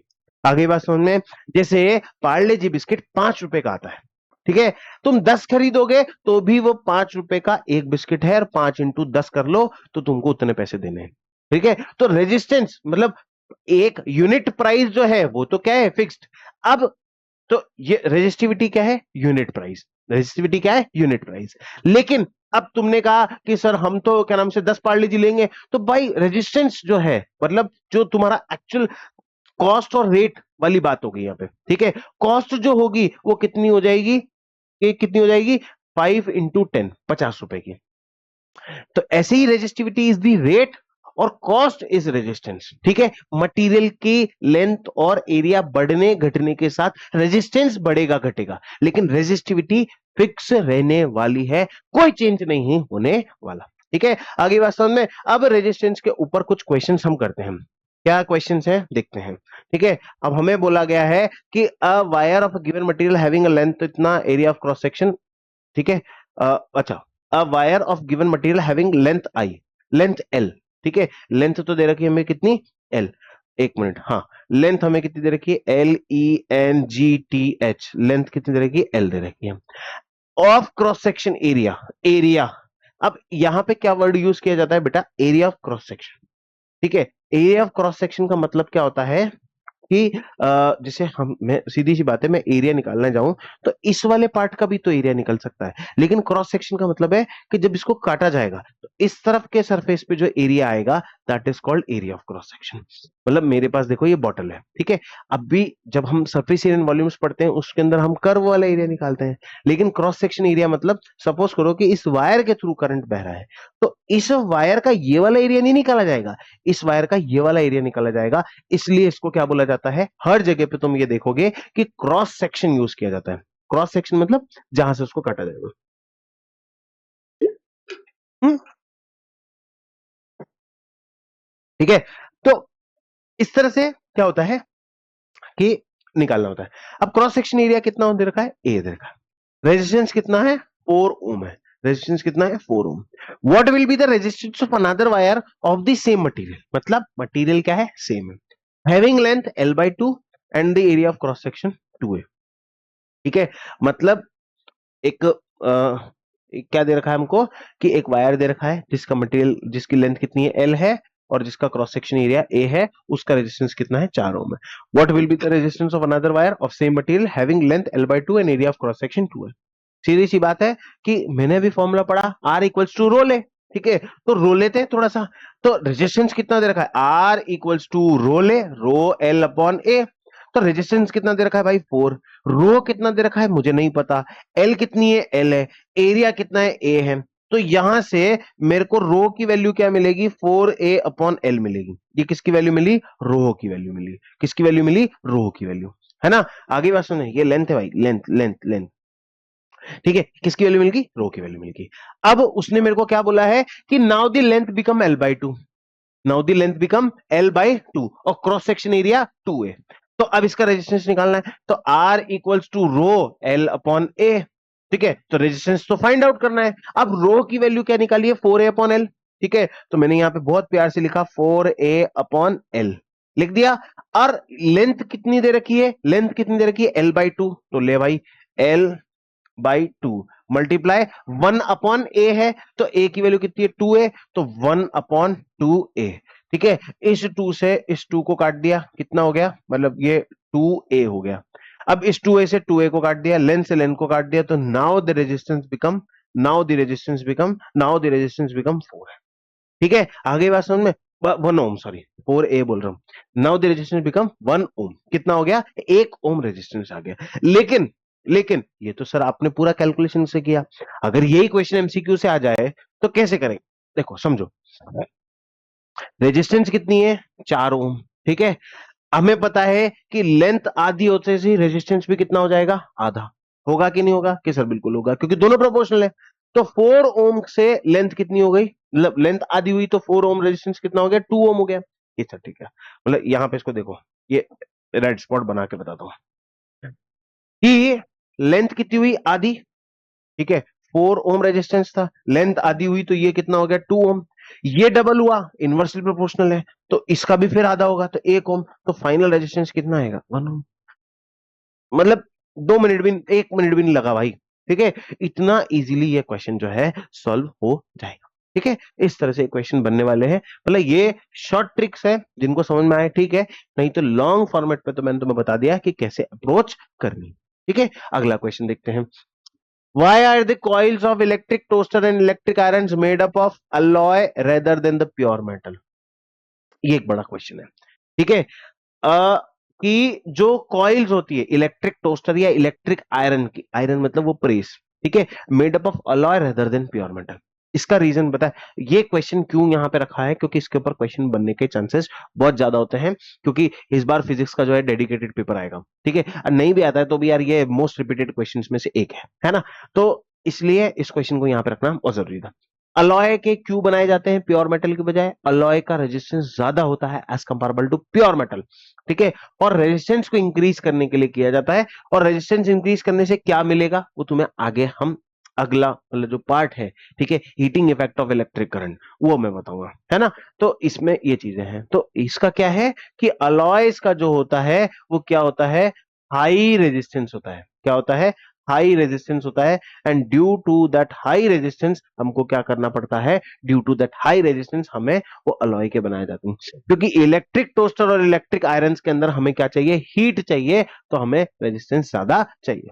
Will current flow more easily through the thick wire or a thin wire of the same material? Current thick wire से ज्यादा इजीली फ्लो होगा कि थिन वायर से होगा? ऑब्वियस सी बात है कि अगर हमें करंट को इजीली फ्लो कराना है तो रेजिस्टेंस को कम रखना पड़ेगा, और रेजिस्टेंस को कम रखने के लिए एरिया को ज्यादा रखना पड़ेगा। सीधी सी बात है कि अगर इजी फ्लो चाहिए, इजी फ्लो चाहिए, तो हमें जो रेजिस्टेंस है वो कम चाहिए, और रेजिस्टेंस कम चाहिए तो हमें एरिया क्या चाहिए? ज्यादा चाहिए। तो एरिया ज्यादा कहां मिलेगा? थिक वायर में मिलेगा। तो थिक वायर में ही करंट जो है वो ज्यादा अच्छे से चलेगा। When connected to the same source by हमने बता दिया कि रेजिस्टेंस जो है वो इनवर्सली प्रोपोर्शनल है किसके? एरिया के। ठीक है, अब यहां पे पता है जब मैं भी तुम्हारी बराबर का ही था, और जब मैं भी ये पहली बार चैप्टर पढ़ रहा था, मेरे तो ना पल्ले ऊपर से जाता था बिल्कुल, मतलब दिमाग में नहीं बैठता था। क्यों नहीं बैठता था? रीजन पता है क्या था?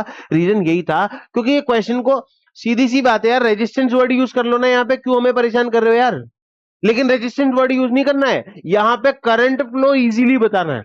अब रेजिस्टेंस क्या है? रेजिस्टेंस ये कहता है कि current will not flow easily, लेकिन यहां पे करंट इजीली बताना। तो एक स्टेप और आगे चला गया। इजी फ्लो को, इजी फ्लो को बताने के लिए क्या करना पड़ेगा? रेजिस्टेंस को कम रखना पड़ेगा, और रेजिस्टेंस को कम रखने के लिए करंट को मतलब एरिया को क्या करना पड़ेगा? ज्यादा करना पड़ेगा। आगे बात समझ में? इस वजह से इसका रीजन है। और रीजन क्या देंगे कि जो रेजिस्टेंस है वो इनवर्सली प्रोपोर्शनल है किसके? एरिया के। इनवर्सली प्रोपोर्शनल है किसके? एरिया के। ठीक है, इस तरह से ये क्वेश्चन यहां पे बैठ जाता है। अब कॉम्बिनेशन ऑफ रजिस्टर्स, ठीक है। अब तो अभी तक तो कहानी क्या चल रही थी कि सर एक एक रजिस्टर की बात चल रही थी, लेकिन जब रजिस्टर्स को कंबाइन किया जाएगा तो किस तरीके से किया जाएगा? तो रजिस्टर का जो कॉम्बिनेशन होता है बेटा वो दो तरीके से होता है। एक तो होता है सीरीज कॉम्बिनेशन और एक होता है पैरेलल कॉम्बिनेशन। इस डायग्राम में देखो कि सीरीज कॉम्बिनेशन और पैरेलल कॉम्बिनेशन क्या होता है।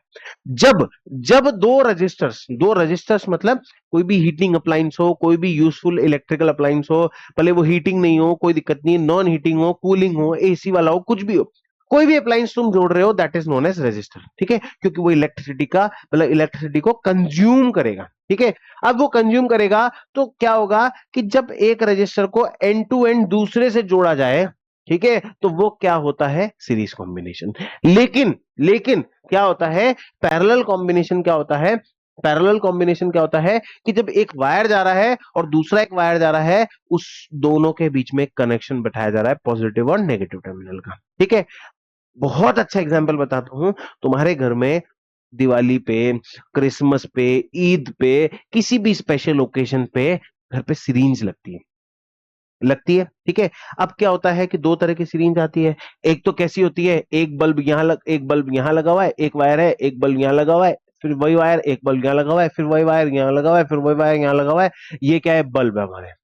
ठीक है, ये क्या है, बल्ब है। और यहां से क्या होता है, ये एक वायर हो गया और ये एक वायर हो गया, ये प्लग बन जाता है और ये प्लग को हम क्या करते हैं, इलेक्ट्रिसिटी पे लगा देते हैं। ठीक है, अब देखना, समझना, ये बल्ब काम करना बंद, पूरी लाइट बंद। ठीक है, पूरी लाइट बंद, आगे बात समझ में, पूरी लाइट बंद। ठीक है, this is called series combination. लेकिन लेकिन कहीं पे क्या होता है, बहुत सारी जगह पे, मतलब बहुत सारी, अब आजकल तो क्या है, बहुत सारी आने लग गई कि एक वायर यूं जा रहा होता है, उसके बाद एक वायर आगे जा रहा होता है, उसके बाद एक वायर यहां जा रहा होता है, तो ये यहां से इसको कनेक्ट करके और फिर आगे कहीं पे जाता है, ये वायर जो है, ये वायर जो है इधर कहीं पे कनेक्ट होकर के यूं जाता है, और ऐसे करके दो तीन वायर्स की पूरी एक लड़ बनी होती है। This is called series combination, this is called parallel combination, है ना। अब पैरेलल कॉम्बिनेशन हमारे घर के अंदर भी होता है। ठीक है, बेसिकली क्या है कि एक एक बहुत बड़ा बैटरी सोर्स है, उस बैटरी सोर्स से एक बल्ब को अलग कनेक्ट कर दिया गया, दूसरे बल्ब को भी यहीं से कनेक्ट कर दिया गया, तीसरे बल्ब को भी यहीं से कनेक्ट कर दिया गया। तो ये क्या है, ये क्या कहलाता है, पैरेलल कॉम्बिनेशन कहलाता है। पैरेलल कॉम्बिनेशन मतलब, जब तुम ये देखो, ध्यान से देखो कि ये क्या है, सपोज करो पॉजिटिव टर्मिनल है, ये क्या है, सपोज करो नेगेटिव टर्मिनल है ना। ठीक है, अब पॉजिटिव टर्मिनल से नेगेटिव टर्मिनल पे जुड़ा हुआ है कोई भी बल्ब, जैसे कोई भी रजिस्टर आया। ठीक है, ये सपोज करो कि मैंने एक रजिस्टर डायग्राम बनाया, ये यहाँ पे एक डायग्राम बनाया, अरे भाई ये डायग्राम बनाया। ठीक है, ये पॉजिटिव टर्मिनल और ये नेगेटिव टर्मिनल, यहां से एक आया। ठीक है, और यहां से एक वायर जाएगा। अब एक वायर यहां से निकल के डेडिकेटली इसको सपोर्ट कर रहा है, एक वायर डेडिकेटली यहां से इसको सपोर्ट कर रहा है, दोनों का कनेक्शन अलग अलग है। ठीक है, अब सपोज करो कि इसने काम करना बंद कर दिया, तो भी इधर तो करंट फ्लो बंद हो गया ना, इधर तो करंट फ्लो बंद हो गया, लेकिन इधर तो करंट फ्लो क्या है, चालू है। आगे बात समझ में, तो सर्किट रुकता है क्या, नहीं रुकता ना। मैं अगर एक डिवाइस को बंद कर दूं पैरेलल के अंदर, तो क्या होगा, क्या होगा, क्या होगा, कि कोई भी करंट रुकने का नाम नहीं लेगा। आगे बात समझ में, कोई भी करंट रुकने का नाम नहीं लेगा। ठीक है, अब कहानी को देख लेते हैं कि सीरीज कॉम्बिनेशन और पैरेलल कॉम्बिनेशन क्या होता है। सीरीज कॉम्बिनेशन एक्चुअली क्या है, इस पे क्वेश्चन कैसे पूछा जाएगा कि what are the advantages and disadvantages of parallel and series combination, इस तरह से डिफरेंस पूछ लिया जाता है। Generally series combination is very harmful for us, है ना, इसलिए हम हाउस होल्ड में, एक क्वेश्चन यहां से भी बनता है, जनरली उस क्वेश्चन को magnetic effect of electric current में डाल दिया जाता है। वो क्वेश्चन क्या बनता है कि why we use parallel combination in household works, in household circuits. ठीक है, तो उसका कारण क्या है, सबसे पहले देखना, हर डिवाइस, कोई भी डिवाइस हो, ठीक है, वो एक फिक्स्ड पोटेंशियल डिफरेंस पे चलेगा, क्योंकि उसकी करंट की रिक्वायरमेंट अलग अलग होती है ना। ठीक है, करंट की रिक्वायरमेंट क्या क्या होती है, अलग अलग होती है। अब सपोज करो ये जो मेरा डिवाइस है, इसको करंट चाहिए, सपोज करो कि इसको करंट चाहिए मेरे को 0.5 एम्पेयर का, और इसको करंट चाहिए 1 एम्पेयर का, और इसको करंट चाहिए 1.5 एम्पेयर का। अब सीरीज में क्या होगा कि सारे डिवाइसेस एक ही जैसा करंट आएगा। इसको कितना चाहिए, 0.5 एम्पेयर। ठीक है, लेकिन इसको कितना चाहिए, 1.5। तो ये जो पूरा कनेक्शन है, ये पूरा कनेक्शन कितना करंट ड्रॉ करेगा, 1.5। ये 1.5 ड्रॉ करेगा, तो ये भी जल जाएगा और ये भी जल जाएगा। ठीक है, लेकिन लेकिन पैरेलल के अंदर क्या होता है, लेकिन पैरेलल के अंदर क्या होता है कि अगर इसको 0.5 चाहिए, इसको 1 चाहिए और इसको 1.5 चाहिए, तो इस पे 0.5 ही आएगा, इस पे 1 ही आएगा और इस पे 1.5 आएगा। इलेक्ट्रिकल अप्लायंसेस उड़ने का कोई चांस ही नहीं बनता। तो सीरीज के अंदर सेम करंट फ्लो होता है हर रजिस्टर के थ्रू। इस बात को ध्यान रखना, क्योंकि अगली जो बात बताऊंगा, मतलब आगे जो एक फॉर्मूला बताऊंगा, वो फॉर्मूला इंपॉर्टेंट है। हालांकि फॉर्मूला यहाँ पे लिख रखे हैं, ठीक है, लेकिन ये फॉर्मूला आए कैसे, बने कैसे, क्यों थे, कारण क्या था, वो चीज को हम डिस्कस करेंगे। ठीक है, अब क्या होता है कि सीरीज कॉम्बिनेशन में हर रजिस्टर पे सेम करंट आएगा, तो उसका एक सबसे बड़ा कारण होता है कि उनका रेजिस्टेंस जो है वो क्या हो जाता है, इंक्रीज हो जाता है। क्योंकि क्योंकि क्योंकि रेजिस्टेंस को देखना तुम करंट के हिसाब से, V is equal to I R के फॉर्मूले को नोटिस करो, रेजिस्टेंस भी बढ़ेगा, है ना। अब रेजिस्टेंस बढ़ेगा, वोल्टेज जो है वो डिवाइड हो जाता है। अब वोल्टेज कैसे डिवाइड होता है, इस बात को चलो मैं तुम्हें समझाई देता हूं, ठीक है। देख लो इसको, वोल्टेज डिवाइड हो जाता है, वोल्टेज डिवाइड हो जाता है। इसके अलावा एक कंपोनेंट फेल, मैंने बताया कि एक कंपोनेंट फेल हुआ, पूरा सर्किट ब्रेक और सारा मामला खत्म, ठीक है। टोटल रेजिस्टेंस निकालने का ये फॉर्मूला है, ये कैसा है बताऊंगा। पैरेलल कॉम्बिनेशन में समझो कि वोल्टेज जो होता है वो क्या रहता है, हर रजिस्टर पे सेम रहता है। ये भी सॉरी, ये भी वी वोल्टेज यूज कर रहा है, ये भी वी वोल्टेज यूज कर रहा है, ये भी वी वोल्टेज यूज कर रहा है। वोल्टेज क्या है, सबका सेम है, ठीक है। करंट जो होता है वो डिवाइड हो गया, 0.5, 1 और 1.5 अलग अलग करंट हो गए। टोटल रेजिस्टेंस जो है वो कितना है, कम है। और हाउस होल्ड वायरिंग में इसको यूज किया जाता है, इसको निकाला जाएगा ऐसे। अब सर ये फॉर्मूला आया कैसे, देखो समझो इस बात को, ठीक है। ये फॉर्मूला आया कैसे, क्या बोली बात, बात क्या बोली, अरे ये क्या आ गया, बात क्या बोली कि सीरीज के अंदर क्या रहेगा, करंट सेम रहेगा, करंट क्या रहेगा, सेम रहेगा। तो सपोज करो कि ये रजिस्टर है, ये रजिस्टर है, ये रजिस्टर ये R1 रजिस्टर, ये R2 रजिस्टर, ये R3 रजिस्टर है, ठीक है। करंट क्या रहेगा, सेम। तो यहां भी आई करंट है, यहां भी आई करंट है, यहां भी आई करंट है।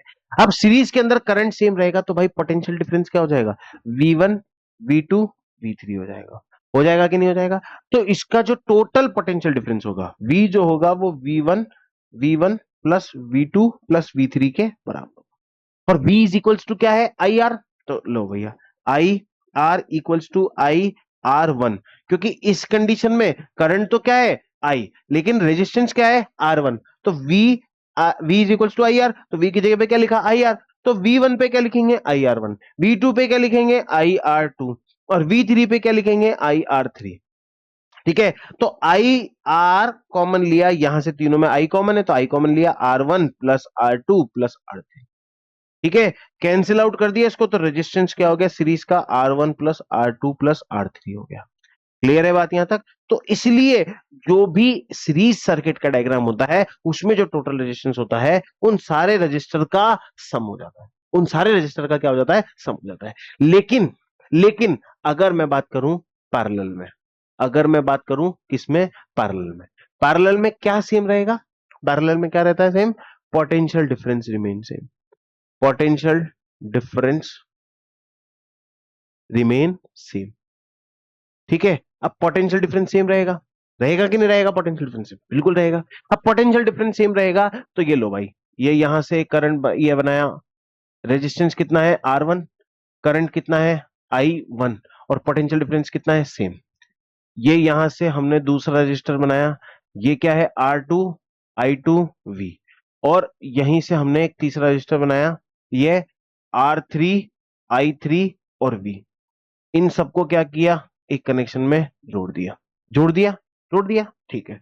अब सीधी सी बात है कि पोटेंशियल डिफरेंस तो क्या है, सब में सेम है, लेकिन करंट की कहानी कि जो टोटल करंट होगा वो इसका सम अप होगा, तो I equals to I1 plus I2 plus I3, ठीक है। अब फॉर्मूला क्या है, V is equals to I R. तो I इज इक्वल्स टू क्या हो गया, V अपॉन आर हो गया कि सर, बिल्कुल हो गया। तो भाई I1 की जगह क्या लिख देंगे, I equals to V upon R, तो V upon R equals to V upon R1 plus V upon R2 plus V upon R3 हो गया। अब V कॉमन ले लो, V upon R equals to V common लिया तो 1 upon R1 plus 1 upon R2 plus 1 upon R2 plus 1 upon R3 हो गया। V से V को काट दिया तो 1 upon R equals to 1 upon R1 plus 1 upon R2 plus 1 upon R3। अब ये तो रेजिस्टेंस निकल गया, लेकिन बच्चे यहां क्या गलती करते हैं, गलती ये करते हैं कि रेजिस्टेंस ऐसे ही निकाल देंगे लेकिन उसको रेसिप्रोकल करना भूल जाएंगे, ठीक है। अब रेसिप्रोकल करना भूल जाएंगे तो उसकी भी ट्रिक देख लो भाई, 1 अपॉन आर इक्वल्स टू दो रेजिस्टेंस दे रखे हैं, R1 और R2, तो R1 और R2, तो मैं ये कहता हूं कि डायरेक्ट रेजिस्टेंस निकालने के लिए R sorry 1 upon R equals to R1 R2 R1 plus R2। तो इसका रेसिप्रोकल क्या होगा? R equals to R1 R2 upon R1 plus R2 हो गया। लेकिन जब तीन रजिस्टर हो जाएंगे, तो 1/R equals to 1/R1 plus 1/R2 plus 1/R3। LCM ले लो, R1 R2 R3, ठीक है, ले लिया। अब ये R1 को छोड़ दो, R2 R3, R2 को छोड़ दो, R1 R3 और R3 को छोड़ दो, R1 R2। ये 1/R के बराबर है। तो रेजिस्टेंस कितना हो गया कि R equals to R1 R2 R3 upon R1 R2 plus R2 R3 plus R3 R1। ठीक है। अब ऐसे ही चार रजिस्टर आ जाए, मैं तो कह रहा हूं एन नंबर ऑफ रजिस्टर आ जाए। कितने रजिस्टर आ जाए? N number of register. ठीक है, एन नंबर ऑफ रजिस्टर आ जाए तो उसमें एन नंबर ऑफ रजिस्टर में भी क्या करना है? Resistance equals to R1 R2 R3 up to n ले लो, या फिर R4 भी हो रहा है, ठीक है, R3 R4 भी हो रहा है, तो उसको क्या करना है? सबको मल्टीप्लाई कर दो। पहले R1 R2 R3 R1 R2 R3 plus R2 R3 R4 R2 R3 R4 plus R3 R4 R1, फिर उसके बाद R4 को छोड़ दो, 1 2 3। ठीक है, मतलब पहले 1 2 3 हो जाएगा, फिर 2 3 4 हो जाएगा, फिर 3 4 1 हो जाएगा, फिर 4 1 2 हो जाएगा। इस तरह से चारों का रेजिस्टेंस नीचे आ जाएगा। लेकिन जनरली तुम्हारे पास जो है वो दो ही फॉर्मूले से क्वेश्चन पूछे जाएंगे, मतलब एक तो ये वाला फॉर्मूला होगा, एक तो ये वाला फॉर्मूला यूज में आएगा, ठीक है, और एक ये वाला फॉर्मूला यूज में आएगा। ये दो ही फॉर्मूले जो है वो तुमसे, मतलब या तो हार्डली दो रजिस्टर या फिर हार्डली तीन रजिस्टर पे ही तुमसे क्वेश्चन पूछे जाएंगे। इससे ज्यादा कॉम्बिनेशन ऑफ सर्किट्स पे क्वेश्चन नहीं आएंगे। रीजन मैंने तुम्हें बता दिया कि पैरेलल में ये रेजिस्टेंस क्यों आएगा और सीरीज में ये रेजिस्टेंस क्यों आएगा। Is it clear? कि सर बिल्कुल क्लियर है, ठीक है, अच्छे से समझ में आ गया होगा। अब इस पे कुछ क्वेश्चन हम देख लेते हैं। अरे अच्छा, क्वेश्चन नहीं है क्या इस पे? एक मिनट एक मिनट एक मिनट। हाँ हाँ, आएंगे ना, आगे आएंगे। ठीक है, चलो।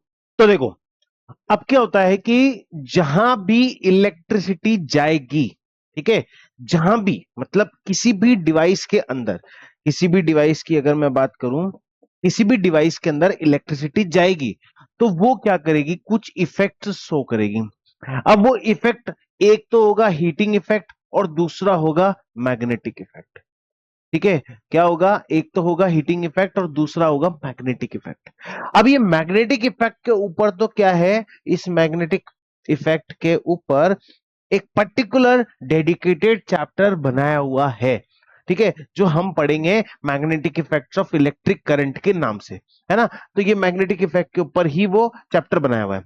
लेकिन अभी हमें पढ़ना है हीटिंग इफेक्ट। क्या पढ़ना है? Heating effect. अब ये हीटिंग इफेक्ट किस किस पे डिपेंड करता है? मैंने तुम्हें, याद करो, तीन फॉर्मूले बताए थे। मैंने तुम्हें बोला था कि ये तीनों फॉर्मूले ये तीनों फॉर्मूले बहुत बहुत बहुत बहुत काम आने वाले हैं।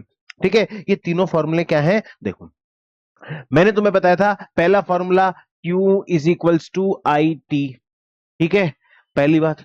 दूसरी बात हमें पता था V is equals to W upon Q, तो इसको भी हम क्या कर सकते हैं? W equals to V into Q कर सकते हैं। मतलब मैं अगर इस फॉर्मूले की बात करूं, एक मिनट रुको, मैं इस फॉर्मूले की बात करूं तो ये क्या हो जाएगा? V W is equals to V into Q हो जाएगा। एक फॉर्मूला ये हो जाएगा, ठीक है, हो गया, है ना, ये दोनों फॉर्मूले। और तीसरा formula V is equals to I R वाला फॉर्मूला, ये हमको देखना है। अब ये तीनों फॉर्मूले, पता है, इन तीनों फॉर्मूले की एप्लीकेशन यहां पे देखने को मिलेगी। ठीक है, कैसी मिलेगी? मतलब अभी मैं तुम्हें सिर्फ ये बताना चाहता हूं कि what is that heating effect of electric current, what is joules law, फिर इसको सम अप करेंगे, इसकी समरी करेंगे, इसको बहुत अच्छे से देखेंगे। तो सबसे पहले तो ये तीन फॉर्मूले। अब देखो क्या होता है हीटिंग इफेक्ट। हीटिंग इफेक्ट मतलब किसी भी एक कंडक्टर के अंदर, किसी भी एक कंडक्टर के अंदर अगर इलेक्ट्रिक करंट पास होगा, इलेक्ट्रिक करंट पास होगा तो उसके अंदर से क्या होगी? हीट डेवलप होगी। क्या डेवलप होगी? हीट डेवलप होगी। And that heat is heating effect of electric current. अब उसका अमाउंट, उसका फैक्टर किस किस चीजों पर डिपेंड करता है, वो एक बड़ा इंपॉर्टेंट फैक्टर है। ठीक है, अब देखना, समझना मेरी बात को कि heat is form of energy, energy is equal to work done, हाँ या ना? कि बिल्कुल सर बात है, बिल्कुल सही बात है सर, कि heat is equals to energy, energy equals to work done. तो यहां से हमें मिला W is equals to V Q, हाँ या ना? कि सर बिल्कुल, ये फॉर्मूला यूज कर लिया आपने, इस वाले फॉर्मूले को उठा लिया, कि सर उठा लिया, बिल्कुल उठा लिया, है ना? अब हमें पता है कि V इज इक्वल्स टू मतलब W equals to V into Q होता है, या फिर इसको यूं ले लो कि V is equals to W upon Q होता है। तो W is equals to V into Q, बात वही पड़ी। अब Q कितना था? Q is equals to I T, तो W is equals to V I T, W is equals to V I T, ठीक है। और V is equals to I R, तो भाई एक जगह पे तो मैं V is equals to I are लिखता हूं, तो W equals to I R into I T, I R into I T, तो W is equals to I square R T. What is it? What is it? I square R T. अब sir ये I कौन है? भाई सीधी सी बात है, ये जो आई ऊपर से चला हुआ आ रहा है, I is electric current, electric current, ठीक है। T is equals to time, and R is equals to resistance, R is equals to resistance. Clear बात है यहां तक? क्लियर है कि हाँ सर बिल्कुल क्लियर है। तो W is equals to I square R T हमारा क्या हो गया? फॉर्मूला हो गया। अब लेकिन सपोज कि सर यहां पे आई की वैल्यू भी तो रख सकता हूं, रख दे भाई, रख दो। तो आई कितना हो जाएगा? V अपॉन आर, तो यहां कर दो V अपॉन आर, तो V into V, sorry, V into V upon R into T, तो यहां से W फॉर्मूला हो गया V square T upon R, ये एक फॉर्मूला बन जाता है। लेकिन जनरली इसी फॉर्मूले को यूज किया जाता है। अब जूल्स लॉ ऑफ हीटिंग क्या कहता है? जूल्स लॉ ऑफ हीटिंग क्या कहता है?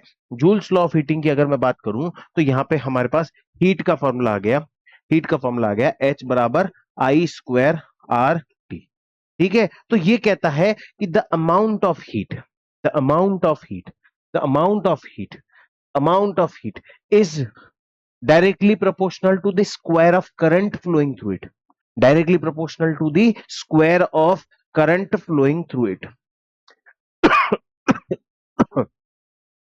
directly proportional to the amount of current, amount of current, directly proportional to square of amount of current flowing through it, directly proportional to resistance and directly proportional to time। मतलब किसी भी electrical device के अंदर अगर हम current की quantity को बढ़ा देंगे तो हीट की क्वांटिटी क्या होगी? स्क्वायर के उसमें बढ़ जाएगी। अगर मैंने किसी भी क्या नाम से इलेक्ट्रिकल डिवाइस के अंदर 2 एम्पेयर करंट, 1 एम्पेयर की जगह 2 एम्पेयर करंट फ्लो करा दिया, तो डबल हो गया। तो डबल होते से अमाउंट ऑफ हीट जो होगी वो 4 गुना हो जाएगी, क्योंकि 2 का स्क्वायर कितना होता है? 4 होता है। अगर मैंने किसी भी डिवाइस के अंदर अगर उस अमाउंट ऑफ इलेक्ट्रिक करंट को आधा कर दिया, तो 1/2 का आधा कितना? 1/2 का होल स्क्वायर कितना होता है? 1/4। तो मतलब वो 4 टाइम्स डिक्रीज हो जाएगा। तो इंक्रीज भी स्क्वायर के फॉर्मेट में होगा, डिक्रीज भी स्क्वायर के फॉर्मेट में होगा, पहली बात। दूसरी बात बोला है कि रेजिस्टेंस, अब ये जो रेजिस्टेंस है ना भाई, कि जितना ज्यादा रेजिस्टेंस होगा, पीछे एक क्वेश्चन पढ़ा था तुमने, पीछे क्वेश्चन पढ़ा था, क्या पढ़ा था? क्या पढ़ा था? क्या पढ़ा था? Why the coils of electric toaster and electric iron are made up of alloy rather than pure metal. Pure metal का रेजिस्टेंस होता है कम, अलॉय का रेजिस्टेंस होता है ज्यादा, और ज्यादा रेजिस्टेंस है तो हीट भी क्या होगी? ज्यादा प्रोड्यूस होगी, सीधी सी बात है। ठीक है, क्लियर है बात यहां तक, है ना? क्लियर है बात यहां तक? बिल्कुल सर। तो heating effect of electric current किस पे डिपेंड करता है? 3 फैक्टर पे डिपेंड करता है। उसमें कितना अमाउंट ऑफ करंट जा रहा है, कितना उसका रेजिस्टेंस है, और कितने टाइम तक फ्लो होगा। ज्यादा टाइम तक फ्लो होगा तो ज्यादा गर्म हो जाएगा। ठीक है, मेन इंपॉर्टेंट ये नहीं है, मेन इंपॉर्टेंट है इसकी क्या एप्लीकेशन है। इलेक्ट्रिक हीटर में यूज हो रहा है, आयरन में यूज हो रहा है, टोस्टर में यूज हो रहा है, बल्ब के फिलामेंट में यूज हो रहा है, इलेक्ट्रिकल फ्यूज में भी इसका यूज होता है। तुमने देखा होगा छोटे से फ्यूज आते हैं, ठीक है, ऐसा फ्यूज आता है जिसके अंदर एक वायर होता है जिसे हम नाइक्रोम वायर बोलते हैं, उसका टेम्परेचर भी उसी हिसाब से, तो उसके अंदर की पूरी कैलकुलेशन होती है। H बराबर आई स्क्वायर आर टी की कैलकुलेशन करके उस वायर की थिकनेस को बनाया जाता है, उस वायर की लेंथ को डिसाइड किया जाता है, जिससे क्या हो कि पर्टिकुलर एक रेजिस्टेंस पे एक हीट प्रोड्यूस हो जाए और वो उसके बाद ब्रेक हो जाए। ब्रेक होते से सर्किट टूट गया। हो गया कि नहीं हो गया? सर हो गया। तो सीधी सी बात है, ज्यादा करंट होगा ज्यादा हीट होगी, ज्यादा रेजिस्टेंस होगा तो ज्यादा हीट होगी, और ज्यादा टाइम तक होगा तो ज्यादा हीट होगी। सारे फैक्टर बता दिए, एप्लीकेशन बता। आगे चलते हैं। आगे है उस पे बेस्ड क्वेश्चंस जो आएंगे और जो पूछे जाएंगे। समझो, एक इलेक्ट्रिक लैंप है जिसका रेजिस्टेंस 20 ओम है, और एक कंडक्टर है जिसका रेजिस्टेंस है 4 ओम। 6 वोल्ट की बैटरी से उनको कनेक्ट कर दिया गया। एक इलेक्ट्रिकल लैंप जिसका रेजिस्टेंस 20 ओम है, 20 ओम है, ठीक है, 20 ओम है ना, और एक वायर है जिसका 4 ओम है, 6 वोल्ट की बैटरी से कनेक्ट किया गया।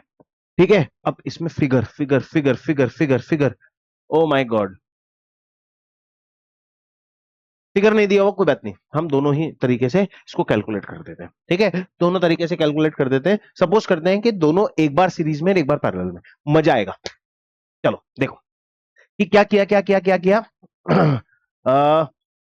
एक 4 ओम का रजिस्टर और एक 12 ओम का रजिस्टर, ठीक है, 20 ओम का, और एक 4 ओम का। तो ये 4 ओम का रजिस्टर और ये 20 ओम का रजिस्टर बन गया, है ना। इसको क्या किया गया, 6 वोल्ट की बैटरी से कनेक्ट कर दिया गया, प्लस माइनस। ठीक है, कोई कोई डायग्राम नहीं बना रहा मैं, है ना, 6 वोल्ट के। अब इसका सबसे पहला टास्क तो क्या है, टोटल रेजिस्टेंस निकाल लो भाई। ठीक है, सबसे पहला टास्क है टोटल रेजिस्टेंस। तो भाई इसका टोटल रेजिस्टेंस कितना होगा? ठीक है, एक काम करता हूं, इसको सीरीज में भी ले लेता हूं कि ये 4 ओम का रजिस्टर है, ये 20 ओम का रजिस्टर है। इसको क्या किया गया, 6 वोल्ट की बैटरी से कनेक्ट कर दिया गया। ये 4 ओम का रजिस्टर, ये 20 ओम का रजिस्टर, एक बार सीरीज में ले लिया, एक बार पैरेलल में ले लिया, दोनों कंडीशन होना। टोटल रेजिस्टेंस किसके केस में, पैरेलल के केस में। पैरेलल के केस में resistance equals to R1 R2, दो रेजिस्टर है, R1 प्लस R2, सिंपल सा फंडा। तो रेजिस्टेंस R1 कितना दे रखा है, 4 इंटू 20/4 प्लस 20। तो ये कितना होगा, R इक्वल्स टू 80/24, 4 की टेबल से 6 बार, 4 की टेबल से 20 बार, ये 10/3 ओम। तो रेजिस्टेंस हमारा आया कितना, रेजिस्टेंस आया हमारा कितना, 10/3 ओम आया। ये किसके केस में, पैरेलल के केस में। ठीक है, ये तो हो गया रेजिस्टेंस इन पैरेलल। अब रेजिस्टेंस इन सीरीज निकाल लो। अब रेजिस्टेंस इन सीरीज निकाल लेते हैं, इन सीरीज निकाल लेते हैं। सीरीज में सीधी सी बात है, तो R equals to R1 plus R2, simple फंडा। तो resistance in series equals to 4 plus 20, that is equal to 24 ohm. ये सीरीज का रेजिस्टेंस आ गया, आ गया भाई। ठीक है, देखो सीरीज का रेजिस्टेंस भी आ गया और पैरेलल का रेजिस्टेंस भी आ गया, दोनों कंडीशन है। अब उसने क्या बोला है कि 6 वोल्ट की बैटरी से कनेक्ट किया गया। ठीक है, एक मिनट रुको। ठीक है, अब किया बोला, क्या बोला कि 6 वोल्ट की बैटरी से कनेक्ट किया गया है। तो एक रेजिस्टेंस तो हमने निकाल ही लिया ना पीछे यार। हम्म हम्म हम्म हम्म।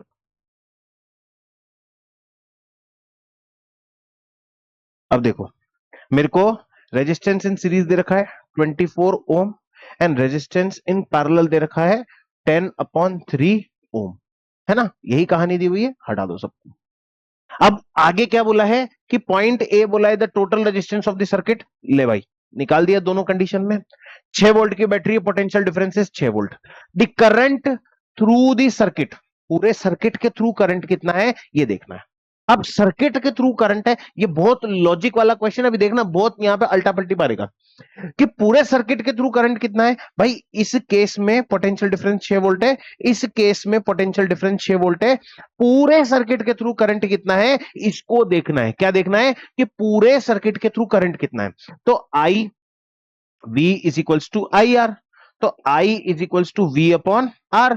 तो यहां से I की वैल्यू, यहां से I की वैल्यू कितनी हो जाएगी, 6 upon resistance is 24, that is 6 4 24, 1/4। तो हमारा करंट आ गया 0.25 एम्पेयर। कितना करंट आ गया भाई, 0.25 एम्पेयर। किस केस में, सीरीज के केस में। पैरेलल के केस में निकालो भाई, पैरेलल के केस में निकालो। ठीक है, पैरेलल के केस में V upon R is equals to I, यहीं से देखा है ना मैंने फॉर्मूला। देखा है। अब V की वैल्यू कितनी है 6 वोल्ट, रेजिस्टेंस कितना दे रखा है 10/3 इज इक्वल्स टू I।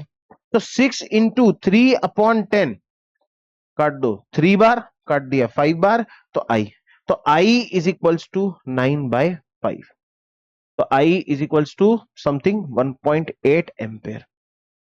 देख लिया, देख लिया, देख लिया कि पैरेलल के केस में रेजिस्टेंस तो कम हो गया लेकिन अमाउंट ऑफ इलेक्ट्रिक करंट जो है वो बढ़ गया, टोटल कंजप्शन, लेकिन अलग अलग रजिस्टर पे अलग अलग रहेगा। ठीक है, सेकंड पॉइंट भी clear. And the potential difference across the electric lamp and the conductor, दोनों पे अलग अलग निकालना है। अब दोनों पे अलग अलग निकालना है तो दोनों कंडीशन को समझना पड़ेगा। ठीक है, अब देखो, अगर वो दोनों किस में है पैरेलल में, समझना, तो यहां से अगर पोटेंशियल डिफरेंस यहां पे है तो पोटेंशियल डिफरेंस दोनों में क्या रहेगा, सेम रहेगा। लेकिन इलेक्ट्रिक करंट यहां पे कितना हो जाएगा I1 और यहां पे कितना हो जाएगा I2। टोटल करंट कितना जा रहा है 1.8। ठीक है, अब इसके फ्रैक्शन के हिसाब से ये क्या हो जाएगा, पूरा डिवाइड हो जाएगा। आगे बात समझ में, कैसे होगा समझना। ठीक है, कैसे होगा समझना, एक मिनट इसको डुप्लीकेट कर लेते हैं, इसको डुप्लीकेट कर लिया।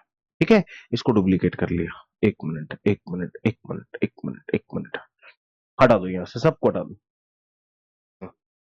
ठीक है, पीछे देख लेंगे अपन, पीछे से चीटिंग कर लेंगे, है ना। सबको हटा दो। अब देखो, इसमें जो करंट फ्लो हो रहा है, इसमें जो टोटल करंट है वो कितना है 1.8 एम्पेयर, और इसमें जो टोटल करंट फ्लो हो रहा है दैट इज 0.25 एम्पेयर। अगर मैं सीरीज के केस में चलूं तो यहां पे और यहां पे इलेक्ट्रिक करंट क्या रहेगा, सेम। और यहां पे और यहां पे पोटेंशियल डिफरेंस क्या रहेगा, सेम। अब उसने क्या पूछा है कि the current through the circuit, the potential difference across the lamp and the conductor. तो सीरीज अगर पैरेलल में है तो कंडक्टर पे क्या पोटेंशियल डिफरेंस रहेगा, यहां भी पोटेंशियल डिफरेंस कितना रहेगा 6 वोल्ट, और यहां भी कितना रहेगा, यहां भी कितना रहेगा, यहां भी कितना रहेगा, यहां भी कितना रहेगा 6 वोल्ट, क्योंकि दोनों तरफ इलेक्ट्रिक करंट क्या है, पोटेंशियल डिफरेंस क्या है, सेम है, क्योंकि वो क्या है पैरेलल की कंडीशन है। ठीक है, लेकिन यहां पे पोटेंशियल डिफरेंस क्या हो जाएगा, डिवाइड हो जाएगा। अब यहां पे कितना है पोटेंशियल डिफरेंस, टोटल कितना है 6 वोल्ट। करंट दोनों में कितना रहेगा, यहां पे भी वही 0.25 एम्पेयर, यहां पे भी वो 0.25 एम्पेयर। तो भाई V is equals to I R, तो V is equals to 0.25 into 4, तो V is equals to 1 volt. तो यहां पे हमें जो पोटेंशियल डिफरेंस मिलेगा, यहां पे जो हमें पोटेंशियल डिफरेंस मिलेगा वो कितना मिलेगा 1 वोल्ट। अब टोटल कितना वोल्ट था 6 वोल्ट, 1 वोल्ट यहां है तो भाई 5 वोल्ट कहां जाएगा, यहां जाएगा। इस तरह से ये सीरीज और पैरेलल वाली कंडीशन जो होगी वो इक्वल होगी। इस तरह से सीरीज और पैरेलल वाली कंडीशन इक्वल होगी। इज इट क्लियर, बहुत अच्छे से क्लियर। ठीक है, आगे बात समझ में, आगे का क्वेश्चन देखते हैं। 100 joule of heat is produce each second, समझना, क्वेश्चन को समझना। हीट कितनी है 100 joule, produce each second, time कितना दे रखा है 1 सेकेंड, रेजिस्टेंस कितना दे रखा है 4 ओम का। Find the potential difference across the register. तो H बराबर आई स्क्वायर आर टी, हाँ बिल्कुल, बिल्कुल फॉर्मूला यही है। लेकिन सर यहां तो रेजिस्टेंस है, ये है और ये है, और हमसे V पूछा है, तो आई का तो कोई रोल नहीं है, आपने आई में क्यों कर दिया, कोई बात नहीं, या तो तुम सीधा फॉर्मूला लगा दो H बराबर V square T upon R, V2T/R, सीधा ये फॉर्मूला पुट कर दो। या तो एक कंडीशन ये है, या फिर इसी से ही निकाल लो कि H कितनी दे रखी है 100 जूल, आई स्क्वायर मतलब नहीं पता तो निकाल लेंगे बाबा, रेजिस्टेंस कितना दे रखा है 4 का, और टाइम कितना दे रखा है 1 सेकेंड। ठीक है, तो 100/4 is equals to I square, तो आई की वैल्यू आएगी √25 which is equal to 5 ampere. ठीक है, अब यहां से V is equals to I R का फॉर्मूला लगा के 5 इंटू रेजिस्टेंस कितना दे रखा है 4, तो V is equals to 20 volt. Clear, बिल्कुल सर क्लियर। सीधा फॉर्मूला लगा दो कि 100 इक्वल्स टू V स्क्वायर नहीं पता, T पता है 5, और ये दे रखा है 4, तो 100 इंटू 4 बराबर V स्क्वायर, तो V स्क्वायर इक्वल्स टू 400, तो V की वैल्यू कितनी हो गई √400, तो V की वैल्यू यहां से कितनी आ गई 20 वोल्ट। डायरेक्ट टाइम पे जो फॉर्मूला याद आ जाए that formula is important, no one is important. Time पे जो गोली काम आ जाए, टाइम पे जो दवाई काम कर जाए, वही है।